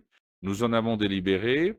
La commune de Roya a délibéré pour sa part en s'opposant à cette modification de statut. Néanmoins, le préfet a pris acte que la délibération que nous avions, la modification de statut proposée par Chamalières, compte tenu de notre poids démographique, était pertinente. Et donc, il y a eu un arrêté préfectoral qui a validé cette modification de statut. Donc, ce qui fait que dans la nouvelle désignation, nous sommes 6. Il y a 6 représentants de la ville de Chamalières au comité syndical du CISAD. Il doit y en avoir 2 pour Roya, qui devront être désignés par la municipalité de Roya. Donc, on vous propose, pour ce qui concerne la représentation de notre commune dans le CISAD, Rodolphe Jonvaux, Marie-Hélène Papon, Mireille Bonnet, Marianne Marchy, Sandrine Lemaire et Thomas Merzy. Pas d'opposition, pas d'abstention. Merci. Ensuite, nous avons le rapport numéro 12. Alors, le rapport numéro 12, nous devons fixer le nombre de membres du conseil d'administration du centre communal d'action sociale. Donc, je vous propose que nous fixions la composition à 12 membres, 6 membres élus au sein du conseil municipal et 6 membres nommés en fonction de ce qu'on appelle les personnalités qualifiées pour siéger au sein du conseil d'administration du CCAS. Donc, si vous n'y voyez pas d'inconvénient, donc nous allons fixer à 12, 6 plus 6, le nombre de membres du conseil d'administration du CCAS. S'il n'y a pas d'opposition, pas d'abstention, merci. Donc ensuite, nous devons désigner les 6 membres au sein du conseil municipal. Et pour le conseil d'administration du CCAS, je vous propose la liste suivante: Marianne Marchy, Valentin Dallacupéan, Virginie Guyon, Stéphane Labérine, Sandrine Lemaire et Céline Labaune. Pardon? C'est obligatoirement un bulletin secret?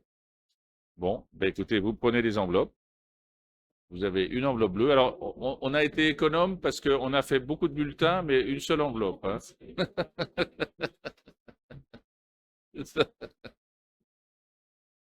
Hein. Ouais, c'est pour ça. C'est pour ça que...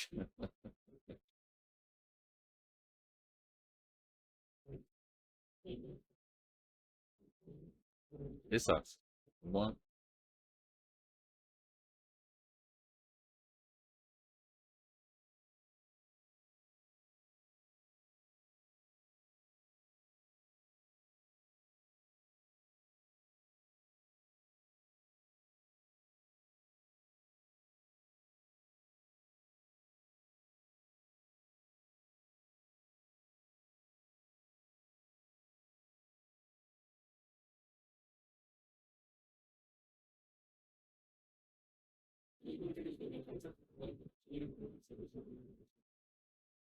Il manque des enveloppes, non? C'est bon? Tout le monde a des enveloppes bleues?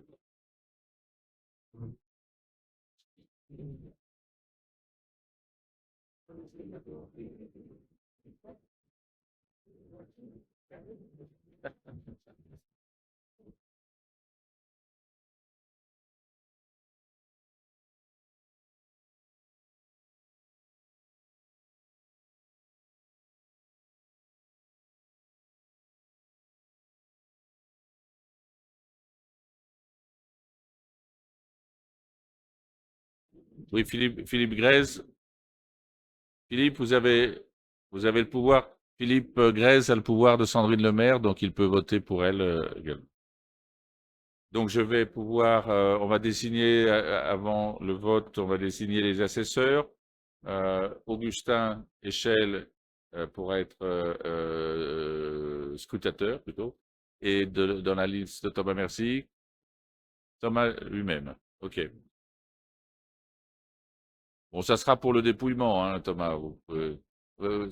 Ah oui, oui. C'est ça. Tous les prétextes sont bons. Tous les prétextes sont bons, oui, c'est ça. Bon, je vais donc faire l'appel des votants. Allez. Bon, vous avez montré que l'urne était vide, c'est fait, ça a été vide. Voilà, allez. Donc, hop, à voter. Ensuite, Claude Aubert, Marianne Marchi, Rodolphe Jonvaux, Christelle Poumerol, Xavier Bousset, Christine Roger, Antoine Guittard, Mireille Bonnet, Jacques Aubry, Josie Casanova. Alors après, ça passe à Philippe Grèze. Ça, Alors. Ensuite, Marie-Hélène Papon, Philippe Couder, Pascal Hortefeux, Anne-Marie Girardet, Virginie Guyon. Donc Sandrine Lemaire, pouvoir à Philippe Grèze. Il a déjà voté? Qu'est-ce qu'il a fait? On n'a pas assez d'enveloppe? Non? Ah, de bulletins?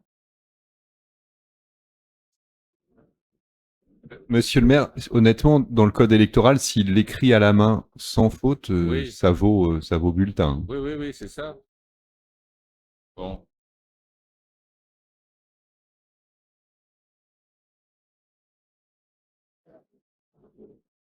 Oui, mais à ce moment-là, ça crée une disparité au moment du dépouillement. Ça crée une disparité au moment du dépouillement. C'est ça. C'est ça. Ouais.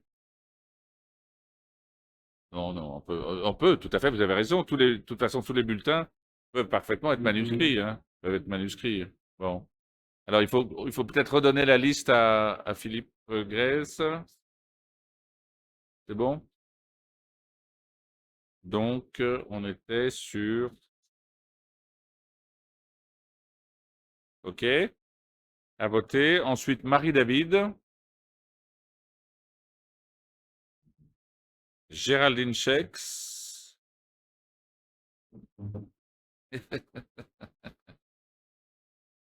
Pierre Chanel. Sophie Guélon. Denitza Dubourg. Adam Roussy, Stéphane Labérine, Clémence Lédier, Valentin Dallacupéan, Augustin Échelle, et ensuite Franck Ratage, Céline Labaune, Thomas Merzy, Julie Chanal et Rémi Pilon. Donc là, les 2 scrutateurs, cette fois-ci, peuvent se lever, se déplacer. Et pendant ce temps-là, vous pouvez...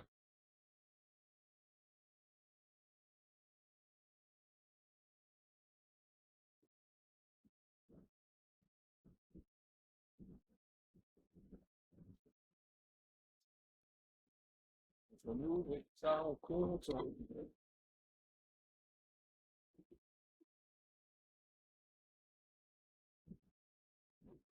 Parfait. Il y a le point.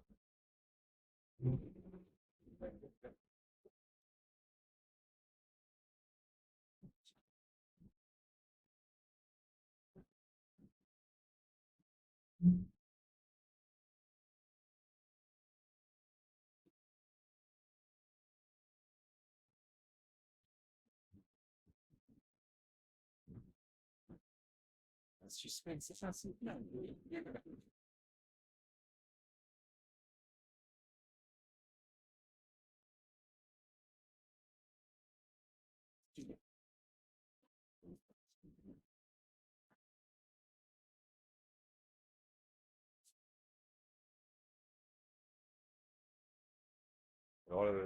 dit Marianne, c'était Marianne. On va voir. Voilà. Non, mais je vais pas, tu vois, c'est pas drôle.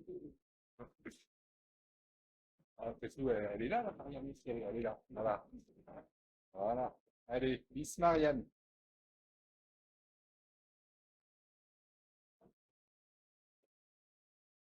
Miss Marianne.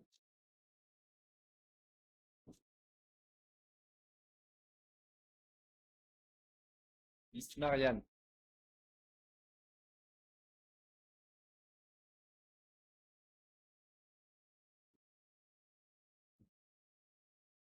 Miss Marianne.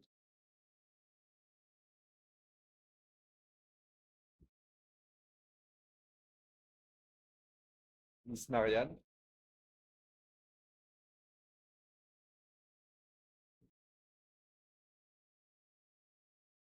Miss Marianne.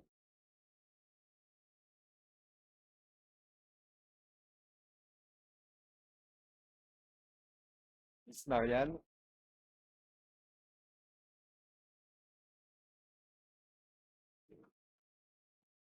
Miss Marianne.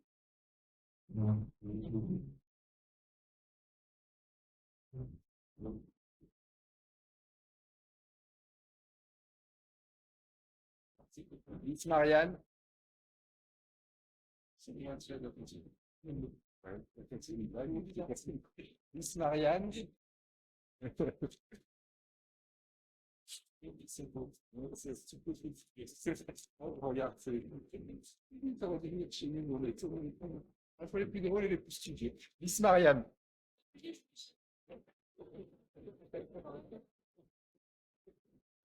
Miss Marianne.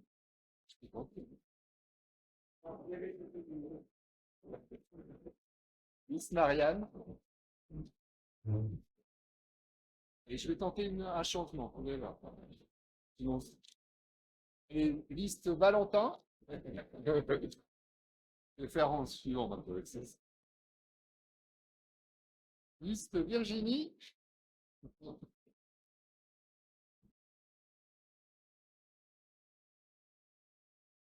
Liste Stéphane.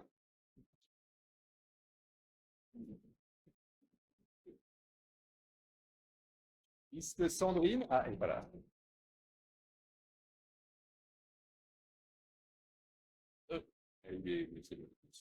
Liste Céline.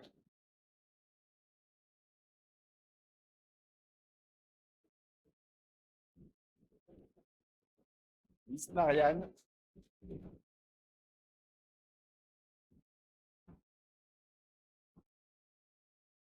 Miss Marianne.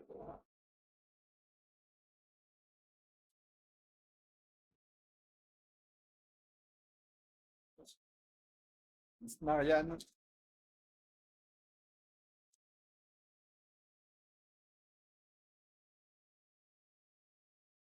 Marianne.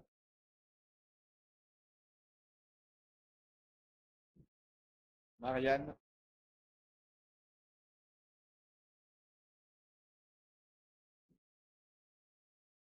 Marianne.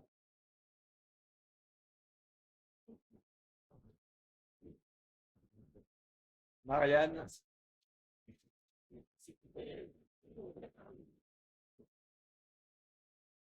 Marianne. Il n'est pas sur son téléphone.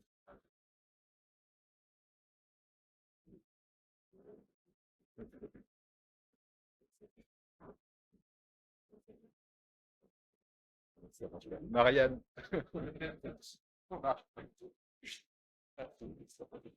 Marianne.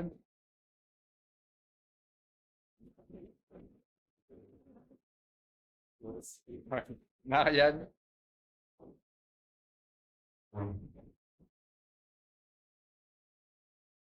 Marianne.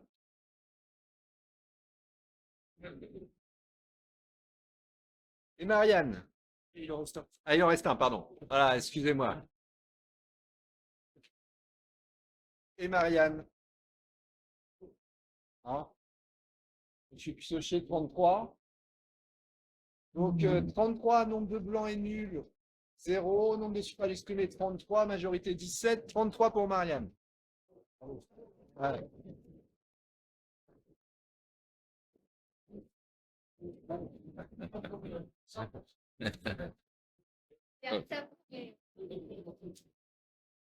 Ah, mais c'est ça, c'est ça. Non, c'est moi. Non,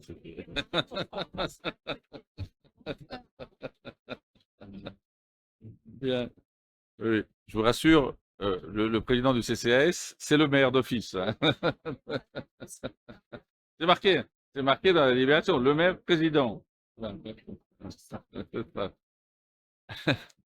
Bien, parfait, merci. Donc nous en venons maintenant donc au rapport 14, représentation de la ville de Chamalières au sein de l'association Ville Amie des Aînés. Il vous est proposé donc en représentant titulaire Mireille Bonnet et représentante suppléante Marianne Marchy. Pas d'opposition, pas d'abstention, je vous remercie.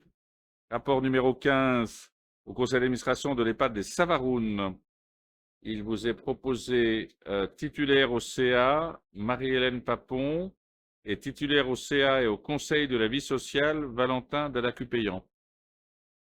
Pas d'opposition, merci, c'est pour les Savarounes, sachant que dans un certain nombre de cas, Marianne Marchy y siège, mais en tant que représentante du département, du conseil départemental, c'est le cas des Savarounes. Ainsi que du rapport suivant, c'est-à-dire l'Institut médico-social public de l'IME des Roches-Fleuries. Donc pour la ville de Chamalières, il vous est proposé comme représentant Marie-Hélène Papon et Denitza Dubourg. Pas d'opposition, pas d'abstention, merci. Pour le rapport numéro 17, là, c'est la commission communale pour l'accessibilité aux personnes handicapées. Alors, cette commission, elle, se réunit régulièrement, en tout cas au moins une fois par an. On essaie qu'elle se tienne systématiquement une fois par an. Membres de la commission, Marianne Marchy, Jacques Aubry, Pierre Chanel, Adam Roussy, Mireille Bonnet et Julie Chanal. C'est ça? On est au complet, là? Alors, donc là, on a une liste qui n'est pas complète pour la commission municipale d'accessibilité. A priori, la liste, elle n'est pas complète. Bon, sachant... Alors, 1, 2, 3, 4, 5, 6, oui. D'accord. Bon. Bon, donc vous le notez, c'est le bulletin. De toute façon, le bulletin, on vous épargne de le mettre dans l'urne, donc et d'avoir ajouté dessus Mireille Bonnet, mais il faut compléter ce bulletin par le nom de Mireille Bonnet. Donc je rappelle, membre de la commission communale d'accessibilité aux personnes handicapées, Marianne Marchy, Jacques Aubry, Pierre Chanel, Adam Roussy, Mireille Bonnet et Julie Chanal. OK. Ensuite, rapport 18, c'est au sein de la SPL Clermont-Auvergne-Volcan. Alors là, ce sont des règles un peu compliquées. Il faut désigner un représentant permanent des actionnaires à l'Assemblée générale de la SPL. Et je vous propose que je sois ce représentant à l'Assemblée générale. Ensuite, il faut désigner un administrateur au conseil d'administration de la SPL. Et là, ça pourrait être Pascal Hortefeux. Et l'attribution des marchés, Pascal Hortefeux. Et le comité des risques, Virginie Guillon, si elle l'accepte pour la SPL Clermont-Auvergne Tourisme. D'accord? Merci. On passe à la représentation au sein de l'association Thermes-Auvergne et au syndicat intercommunal thermal du Puy-de-Dôme. Et donc là, il faut 2 représentants différents. Un pour Thermes-Auvergne, on vous propose Christine Roger, et un pour le site 63, donc le syndicat intercommunal thermal du Puy-de-Dôme, et il vous est proposé Pascal Hortefeux. Merci. Ensuite, ça c'est la route de l'association Route des Villes d'Eau du Massif Central. Là, on vous propose Pascal Hortefeux et Augustin Échelle. Merci. Ensuite, pour l'association Réseau des villes santé de l'OMS, alors pour les élus, Xavier Bousset, et pour les services, le directeur général des services ou son représentant. Pas d'opposition, merci. Pour le conseil d'administration du centre départemental de l'enfance et de la famille, où siège ex-qualité de conseillère départementale Marianne Marchy. Donc là, il vous est proposé que nous désignions Mireille Bonnet. Merci. Ensuite, pour le LOGEC de Saint-Thècle, sachant qu'il y a des représentants du conseil régional, c'est moi-même, et vous y êtes, non, département, bon, vous allez faire, oui. Et donc, il vous est proposé Augustin Échelle pour le GEC de Saint-Thècle. Ensuite, pour le conseil d'administration du collège Théard de Chardin, vous proposons en titulaire Mireille Bonnet et en suppléante Anne-Marie Girardet. Alors ensuite, pour les conseils d'école, donc les conseils d'école, les groupes scolaires Jules Ferry, Montjoly et Paul Lapie. Alors, pour les groupes scolaires Jules Ferry, Montjoly et Paul Lapie, sachant qu'à chaque fois, il y a l'école élémentaire et l'école maternelle.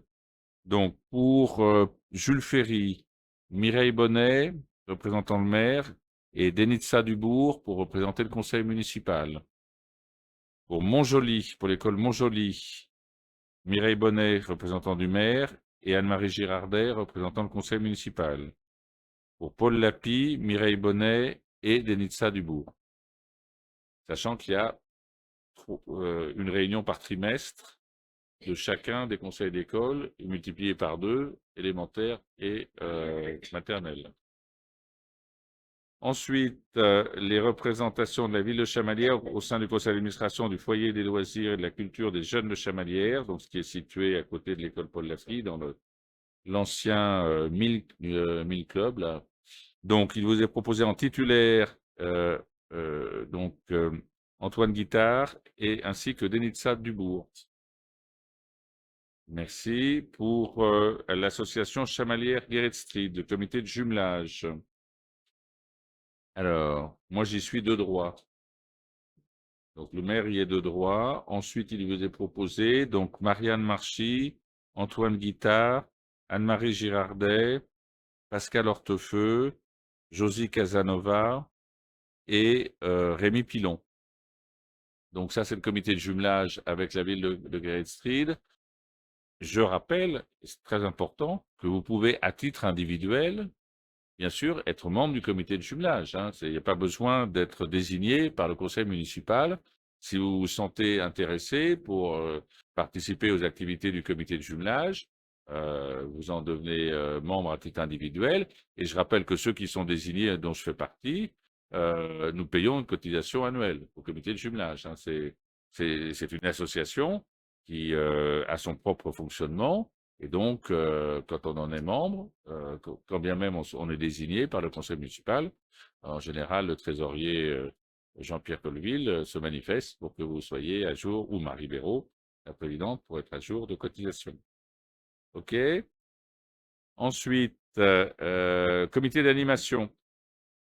Alors là, nous avons comme possibilité d'avoir de représentation de la ville au sein du comité d'animation Antoine Guittard, Philippe Grèze, José Casanova et Rémi Pilon.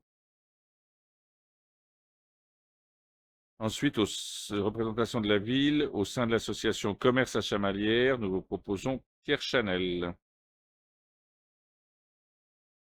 Ensuite, pour les villes marraines des forces armées, il y avait une discussion sur les statuts de l'association des villes marraines. Donc, on préfère être tranquille. Donc, que ce soit le maire de Chamalières qui soit le représentant titulaire, pour pas qu'il y ait d'ambiguïté. Et Philippe Coudert sera désigné prochainement dès que le congrès se sera tenu au mois de juin pour être également membre de l'association des villes marraines des programmes, bien sûr. Voilà. Pour l'association Plantes et Cités, nous vous proposons Marie-David pour Plantes et Cités. Marie-David, pas de problème. Bon, ensuite, il y a l'association des communes forestières du Puy-de-Dôme. Là, il vous est proposé titulaire Marie-David, suppléant Augustin Échelle. Pour donc les communes forestières. Sachant que nous y sommes au titre des 20 hectares de forêt que nous avons en réalité sur la commune d'Orsine, mais qui nous donne le statut finalement nous sommes éligibles à être rattachés aux communes forestières, même quand bien même c'est ces 20 hectares de forêt qui appartiennent à la ville de Chamalières, mais situés sur le territoire de la commune voisine d'Orsine. Nous avons ensuite le rapport numéro 3, c'est l'association Objectif Capital, et il nous est proposé que ce soit Claude Aubert qui nous y représente. Il l'accepte. Merci. Ensuite, on a la commission locale Chêne des Puits, Faille de Limagne. Alors, Marianne, vous n'y êtes pas, mais on peut vous proposer aussi de... Oui, voilà. Donc, vous y serez à ce moment-là en tant que titulaire et Christine Roger comme suppléante. Ensuite, on a le comité social territorial. Alors ça, c'est, vous savez, les instances de concertation avec les agents de la ville et les organisations représentatives des agents de la ville. Donc, c'est le CST de la commune de Chamalières, du CCAS de Chamalières et du CISAD de Chamalières-Royat, et détermination de sa composition et de son fonctionnement. Alors, il vous est proposé tout d'abord que nous nous positionnions pour le nombre de membres, c'est ça? Qu'est-ce qui nous est proposé là? Donc 4, c'est ça? 4 membres titulaires et 4 suppléants, c'est ça?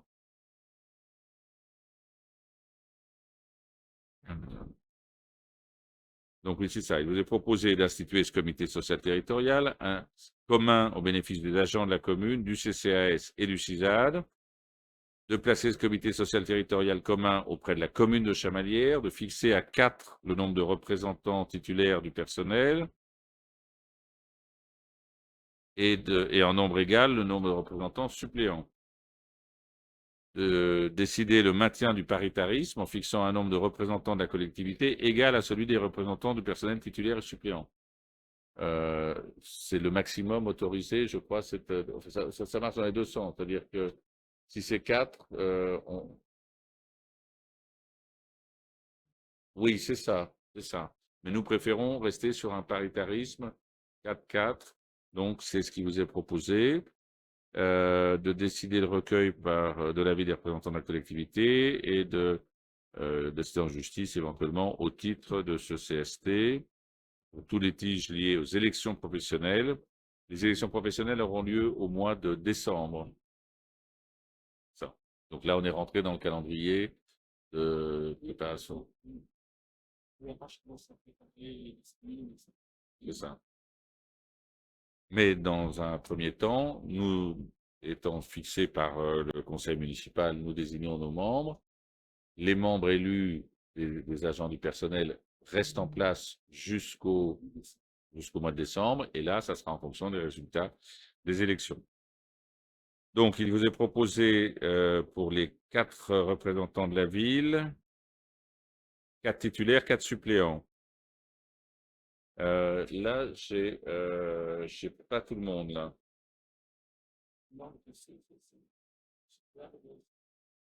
D'accord, Céline. D'accord. Donc en titulaire, alors pour on a une liste ou pas, non? Non. D'accord. Alors, je vous propose la composition suivante. En titulaire, moi-même, Claude Aubert, Marianne Marchy, Rodolphe Jonvaux. En suppléant, Josie Casanova, Sandrine Lemaire, et ensuite Julie Chanal et un autre membre de la liste, merci. Céline Labaune. D'accord. OK.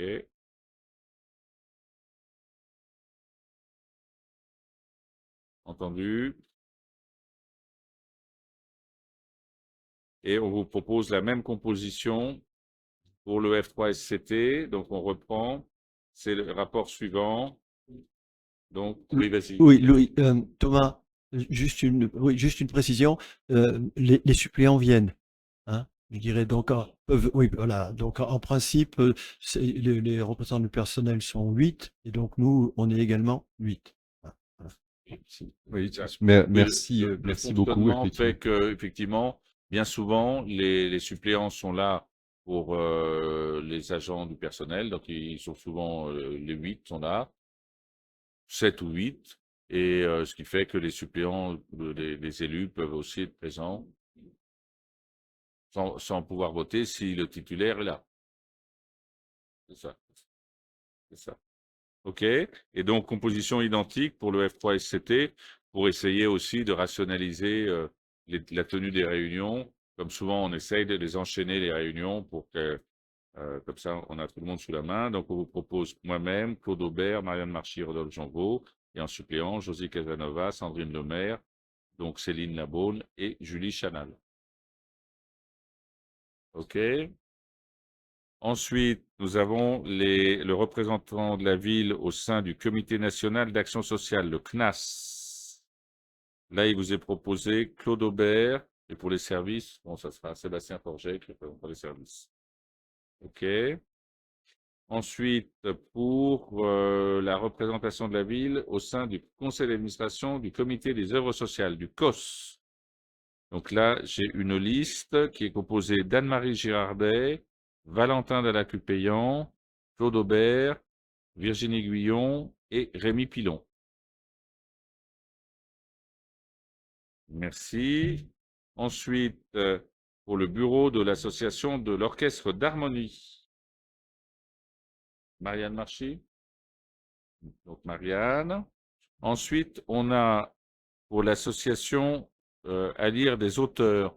Donc ça, c'est le Salon du Livre, c'est l'association. On a un représentant à désigner, sachant qu'on peut avoir d'autres élus qui participent aux travaux de l'association à lire les auteurs. Hein. C'est pas du tout le seul à pouvoir y participer. Donc, il vous est proposé Pascal Hortefeux pour aller à l'association à lire les auteurs.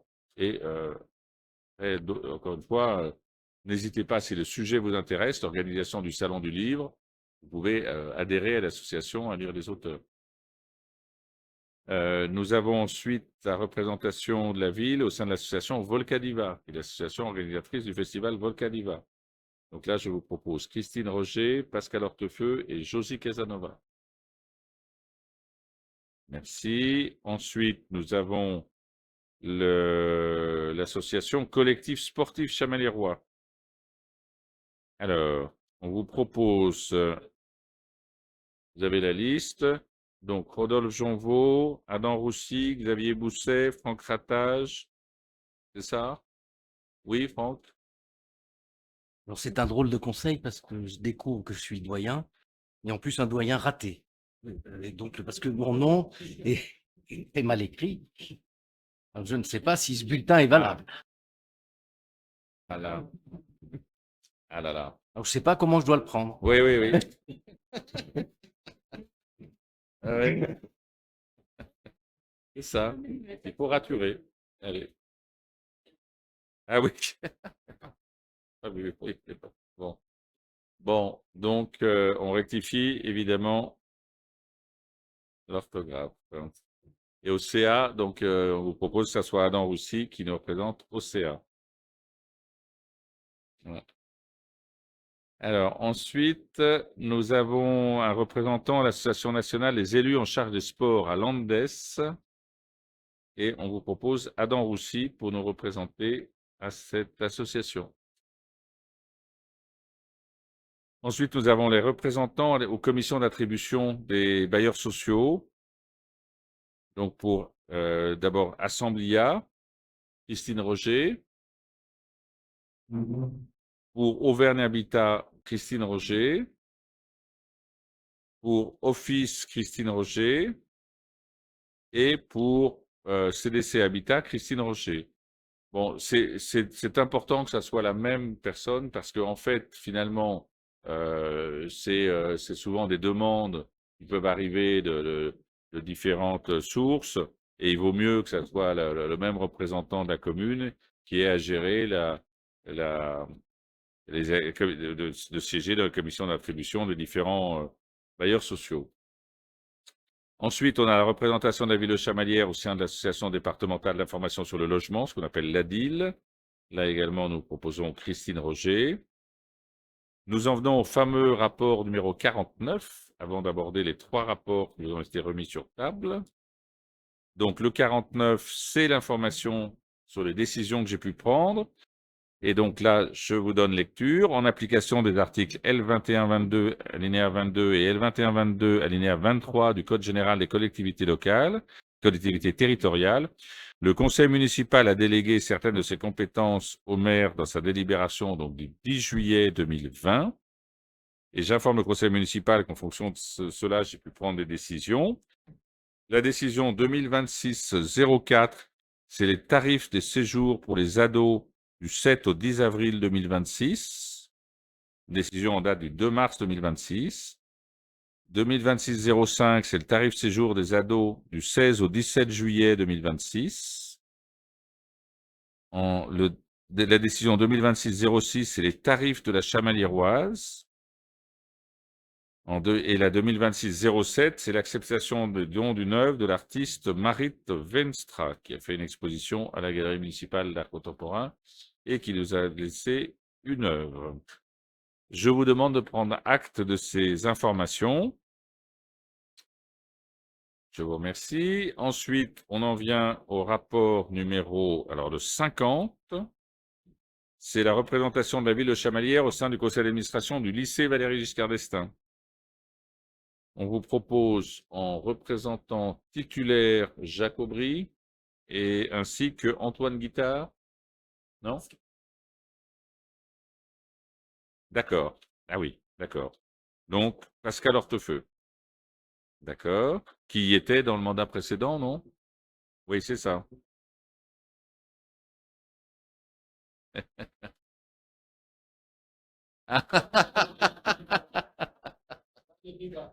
C'est ça.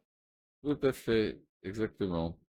Ensuite, on a un représentant, le rapport 51, c'est un représentant à l'Office régional d'action culturelle, de liaison et d'échange, l'Oracle, qui est en fait ça n'a pas le statut d'association, je crois. C'est une union de communes désirant dialoguer et échanger leur expérience de la vie culturelle. Donc, il vous est proposé de désigner Christine Roger. Et enfin, le rapport numéro 52. Alors, là, il s'agit de représentation de la ville de Chamalières au sein de la commission cybersécurité et d'homologation au règlement général de sécurité, donc le RGS, et au règlement général sur la protection des données, le RGPD.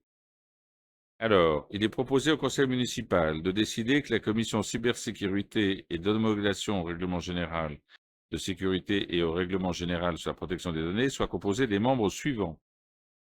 Alors, le président, c'est l'adjoint délégué au numérique. Donc, en l'occurrence, ce sera Claude Aubert. Le premier adjoint, ça sera aussi Claude Aubert. L'adjoint délégué à la sécurité, eh bien non, ça n'est pas Claude Aubert, mais c'est Xavier Bousset. Un élu de l'opposition. C'est Rémi Pilon, d'accord. Rémi Pilon. Le directeur général des services, le directeur général adjoint des services en charge des ressources, le responsable de la sécurité des systèmes d'information. C'est Geoffrey, ça? Geoffrey, d'accord. Et le délégué à la protection des données. C'est Bertrand. Non, c'est quelqu'un qui vient. D'accord, quelqu'un délégué. Enfin, d'accord. Ok, c'est quelqu'un envoyé par Clermont-Auvergne Métropole. Très bien. Donc, en fonction de la composition telle qu'elle vient de vous être décrite, je vous demande de bien vouloir en délibérer. Et puis, seront membres occasionnels l'élu de compétences. Bon, l'élu de compétences, il est de compétences déjà. Oui, c'est ça. Le directeur général adjoint des services en charge du projet. Il y en a.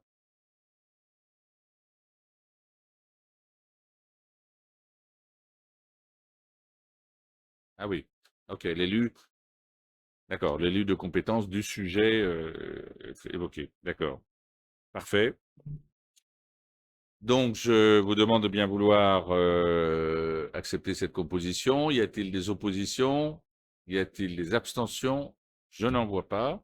Eh bien, écoutez, ceci termine cette réunion d'installation. Je vous remercie de votre assiduité pour y être resté jusqu'au bout et vous souhaite une très bonne soirée et un bon passage Blueberry pour ceux qui se rendent à Before Dodo. Merci.